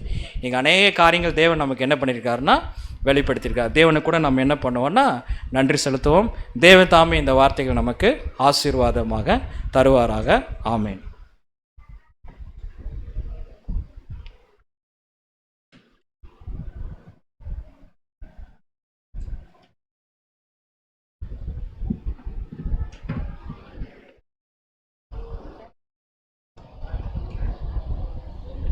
இந்த ஒரு மாபெரும் சத்தியத்தை கூட நமக்கு வெளிப்படுத்திக்கிட்ட நம்முடைய பிதாவுக்கு நாம் நன்றியை தெரிவித்துக் கொள்ளலாம் கிறிஸ்துவின் மூலமாக. அன்புக்குரிய சகோதர சகோதரிகளே, இன்றும் கூட இம்மட்டும் நீங்கள் மிகவும் உற்சாகமாக நீங்கள் தந்த இந்த ஒத்துழைப்புக்கு நன்றி. இன்றும் நீங்கள் கேட்ட இந்த சத்திய வசனங்கள் உங்களுக்குள்ளே கிரியை செய்து இன்னும் அதிகமான ஆசீர்வாதங்களை, சத்திய நன்மைகளை நாம் வருங்காலங்களில் பெற்றுக்கொள்வதற்கு உதவும் என்ற விசுவாசத்தோடு நாம் இந்த ஒரு கூட முடிக்கலாம். அதற்கு முன்பாக ஒரு சில அறிவிப்புகள் மட்டும். இன்றும் இந்த ஞாயிற்றுக்கிழமை மாலையிலே இங்கு கூடியிருக்கக்கூடிய ஒவ்வொரு சகோதர சகோதரிகளுக்கும் சியோன் எக்கால ஊழியங்கள் சார்பாக கிறிஸ்துவுக்குள்ளான அன்பின் வாழ்த்துக்களை கூட மீண்டும் ஒரு முறை தெரிவித்துக் கொள்கிறோம். நீங்கள் உங்களுடைய வருகைக்கு மிகவும் நன்றி. ஏன்னா இந்த கிறிஸ்தவ மண்டலத்தில் இந்த ஞாயிற்றுக்கிழமை மாலை அந்த நேரத்தை கூட எப்படி வேணால் நம்ம கழிப்பதற்கு நமக்கு சுயாதீனம் இருக்குது. ஆனாலும் இந்த நேரத்தை சத்தியத்திற்காக பயன்படுத்தணும் அப்படின்னு நினச்சிருக்க நம்முடைய அந்த ஒரு மேலான எண்ணத்துக்கு அநேக சத்திய ஒரு நன்மைகள் நம்மை சேரும் அப்படிங்கிறதுல எந்த ஒரு மாற்று கருத்தும் இல்லை. அதே நேரத்தில் இன்றைக்கி இவ்வளோ நேரம் ஒரு அநேக விஷயங்கள் வேதாகமத்திலேருந்து தியானித்தோம் இல்லைங்களா? எங்கேயாவது உங்களுக்கு சொந்த கதைகள் ஏதாவது அவங்க சொன்னாங்க இவங்க சொன்னாங்க அந்த மாதிரி ஏதாவது இருந்ததா? இப்படி தான் இந்த ஒரு வேதாகம வகுப்பு இருக்கும். வசனம், அந்த வசனத்திற்கு உண்டான விளக்கம் வேதாகமத்திலிருந்து சொல்லப்படும். எந்த ஒரு சுய கதைகள் இருக்காது அப்படிங்கிறத உங்கள் மத்தியில் தெரிவித்துக் கொள்கிறேன். ஏன்னா வேதாகமத்தை நம்ம முறையாக படிப்பதற்கும் அதில் தேவன் நமக்கு என்ன ஒரு ஆசீர்வாதங்களை வச்சுருக்கார் அப்படிங்கிறத தெரிஞ்சுக்கிறதுக்காக நம்ம இன்றைக்கி வந்திருக்கோம். இதை நம்ம தொடர்ந்து கேட்போம். போன வாரம் வந்த சகோதர சகோதரிகளுக்கு தெரியும், முடிந்து போகும்பொழுது ஒரு நோட்ஸ் கொடுத்துருந்தோம். இப்போ நாம் பாகம் 1 தான் பார்த்துருக்கோம் இல்லையா? வேதாகமத்தை முறையாக கற்பது எப்படி பாகம் 1 பார்த்துருக்கோம். அடுத்த வாரம் இன்னும் ரொம்ப ஆர்வமாக வாங்க. நிறையா நீங்கள் இதுவரும் கேட்டிராத அநேக விஷயங்கள் நம்ம கேட்போம். அந்த பாடம் முடிந்த பிற்பாடு அந்த 2 பாகங்களுக்கும் சேர்த்து அதற்குண்டான ஒரு நோட்ஸ் என்ன பண்ணுவோம் அப்படின்னா அடுத்த வாரம் நாங்கள் கொடுப்போம் அப்படிங்கிறத கூட உங்கள் மத்தியில் தெரிவித்துக் கொள்கிறோம். இன்றைக்கி ஒரு சகோதரன் ஒரு 3-4 மணிக்கெலாம் கூட வந்துட்டார் அப்படின்னு சொல்லி கேள்விப்பட்டோம். நாங்கள் மீட்டிங் துவங்கக்கூடிய நேரம் சரியாக 6 மணி, 5:30 மணிலேருந்து 6 மணி வரை இங்கே பாடல்கள் பாடிட்டு இருப்பாங்க சகோதர சகோதரிகள். சரியாக 6 மணிக்கு இந்த ஒரு கூடுகை ஆரம்பிச்சிடும். நீங்கள் முன்னதாகவே வந்துட்டீங்க அப்படின்னா உங்களுக்கு நீங்கள் எதையும் மிஸ் பண்ண மாட்டீங்க, உங்களுக்கு கிளியராக புரியும் கேட்கும் பொழுது. நீங்கள் முன்னதாகவே வந்திருந்து தேவ நாமத்தை மகிமைப்படுத்தும்படியாகவும் கேட்டுக்கொள்கிறோம். அடுத்த வாரம் எல்லோரும் வந்துடலாமா? 6 மணிக்கு எல்லோரும் ரெடியாக இருக்கீங்களா? ஓகே, உங்களுடைய ஒத்துழைப்புக்கு நன்றி. இந்த வாரம் தான் நாங்கள் ஃபஸ்ட் டைம் வந்திருக்கோம் அப்படின்னா நிறைய பேர் கொஞ்சம் அவசரமாக வந்தோம் உள்ளர. உங்களுடைய பேர்களையும் உங்களுடைய எண்களையும் நீங்கள் வந்து ஒருவேளை கொடுக்கல அப்படின்னா அதை தவறாமல் அந்த டேபிளில் இருக்கக்கூடிய சகோதரிகள்கிட்ட நீங்கள் கொடுத்துருங்க. யாரும் உங்களை டிஸ்டர்ப் பண்ண மாட்டாங்க உங்களுடைய ஒர்க்கிங் டைம்ஸில். இந்த மீட்டிங்க்கு உண்டான ஒரு ரிமைண்டர் மட்டும் ஒரு ஃபோட்டோவாக உங்களுக்கு அனுப்புவாங்க, இந்த அட்ரஸை உங்களுக்கு ஷேர் பண்ணுவாங்க, அவ்வளோதான். டீ அண்ட் ஸ்நாக்ஸ் அரேஞ்ச் பண்ணியிருக்காங்க, தவறாமல் நீங்கள் அதை வந்து அறிந்து விட்டு செல்லுமாறு தாழ்மையுடன் கேட்டுக்கொள்கிறோம். நாம் தேவ சமாதானத்தோடு கலைந்து செல்வதற்கு முன்பாக ஒரு ஜெபத்துடனே இந்த ஒரு கூடுகையை முடிக்கலாம். நாம் அனைவரும் எழுந்திருந்து கண்களை மூடி ஜெபத்திலே எடுப்போம். நம்மத்திலே இந்த ஒரு ஜெபத்தை கூட ஏறெடுக்கும்படியாக நம்முடைய அன்பு சகோதரர் டேவிட் அவர்களை அன்புடன் கேட்டுக்கொள்கிறோம்.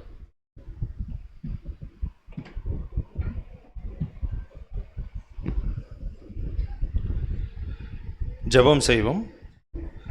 வானத்துக்கும் பூமிக்கும் சகல அதிகாரத்தையும் படைத்த எங்கள் ஒன்றான மெய்தேவனே, அப்பா தேவரீர், உங்களுக்கே கனம், மகிமை, துதிகள், சோஸ்திரங்கள் சதா காலம் கர்த்தராகிய இயேசு கிறிஸ்துவின் மூலமாக ஏறெடுக்கிறோம். அப்பா இதோ அப்பா, உங்களுடைய மாபெரும் கிருபையினாலும் இரக்கத்தினாலும் இதோ இது மட்டுமாய் நாங்கள் அறிந்தும் அறியாமலும் செய்த பாவங்களையும் மீறுதலும் கூட அப்பா ஒரு விசை மன்னித்து இந்த ஒரு நாளை கூட தேவரீர் எங்களை தயவாக காண செய்து இந்த ஒரு நேரத்தில் கூட தேவரீர் எங்களை சகோதர சகோதரிகளாக ஒன்று கூட்டி இதோ இந்த ஒரு நாளில் கூட அப்பா எங்களுக்கு தேவையான சத்திய ஆகாரத்தை எங்களுக்கு வெளிப்படுத்தி வருவதற்காக தேவரீர் உங்களுக்கு கோடான கோடி நன்றிகளையும் சோஸ்திரங்களையும் ஏறெடுக்கிறோம். அப்பா இதோ அப்பா, கேட்குற சத்தியத்தை இதோ நாங்கள் ஒரு காதில் வாங்கி மறுக்காதல் விட்டுவிடாதபடி கேட்குற சத்தியத்தை எங்களுடைய இருதயத்தில் வைத்து அதன்படி நாங்கள் அனுதினம் நடக்க எங்களுக்கு தேவையான ஞானத்தையும் அறிவையும் அதிகமாக கொடுத்து வழிநடத்துங்க.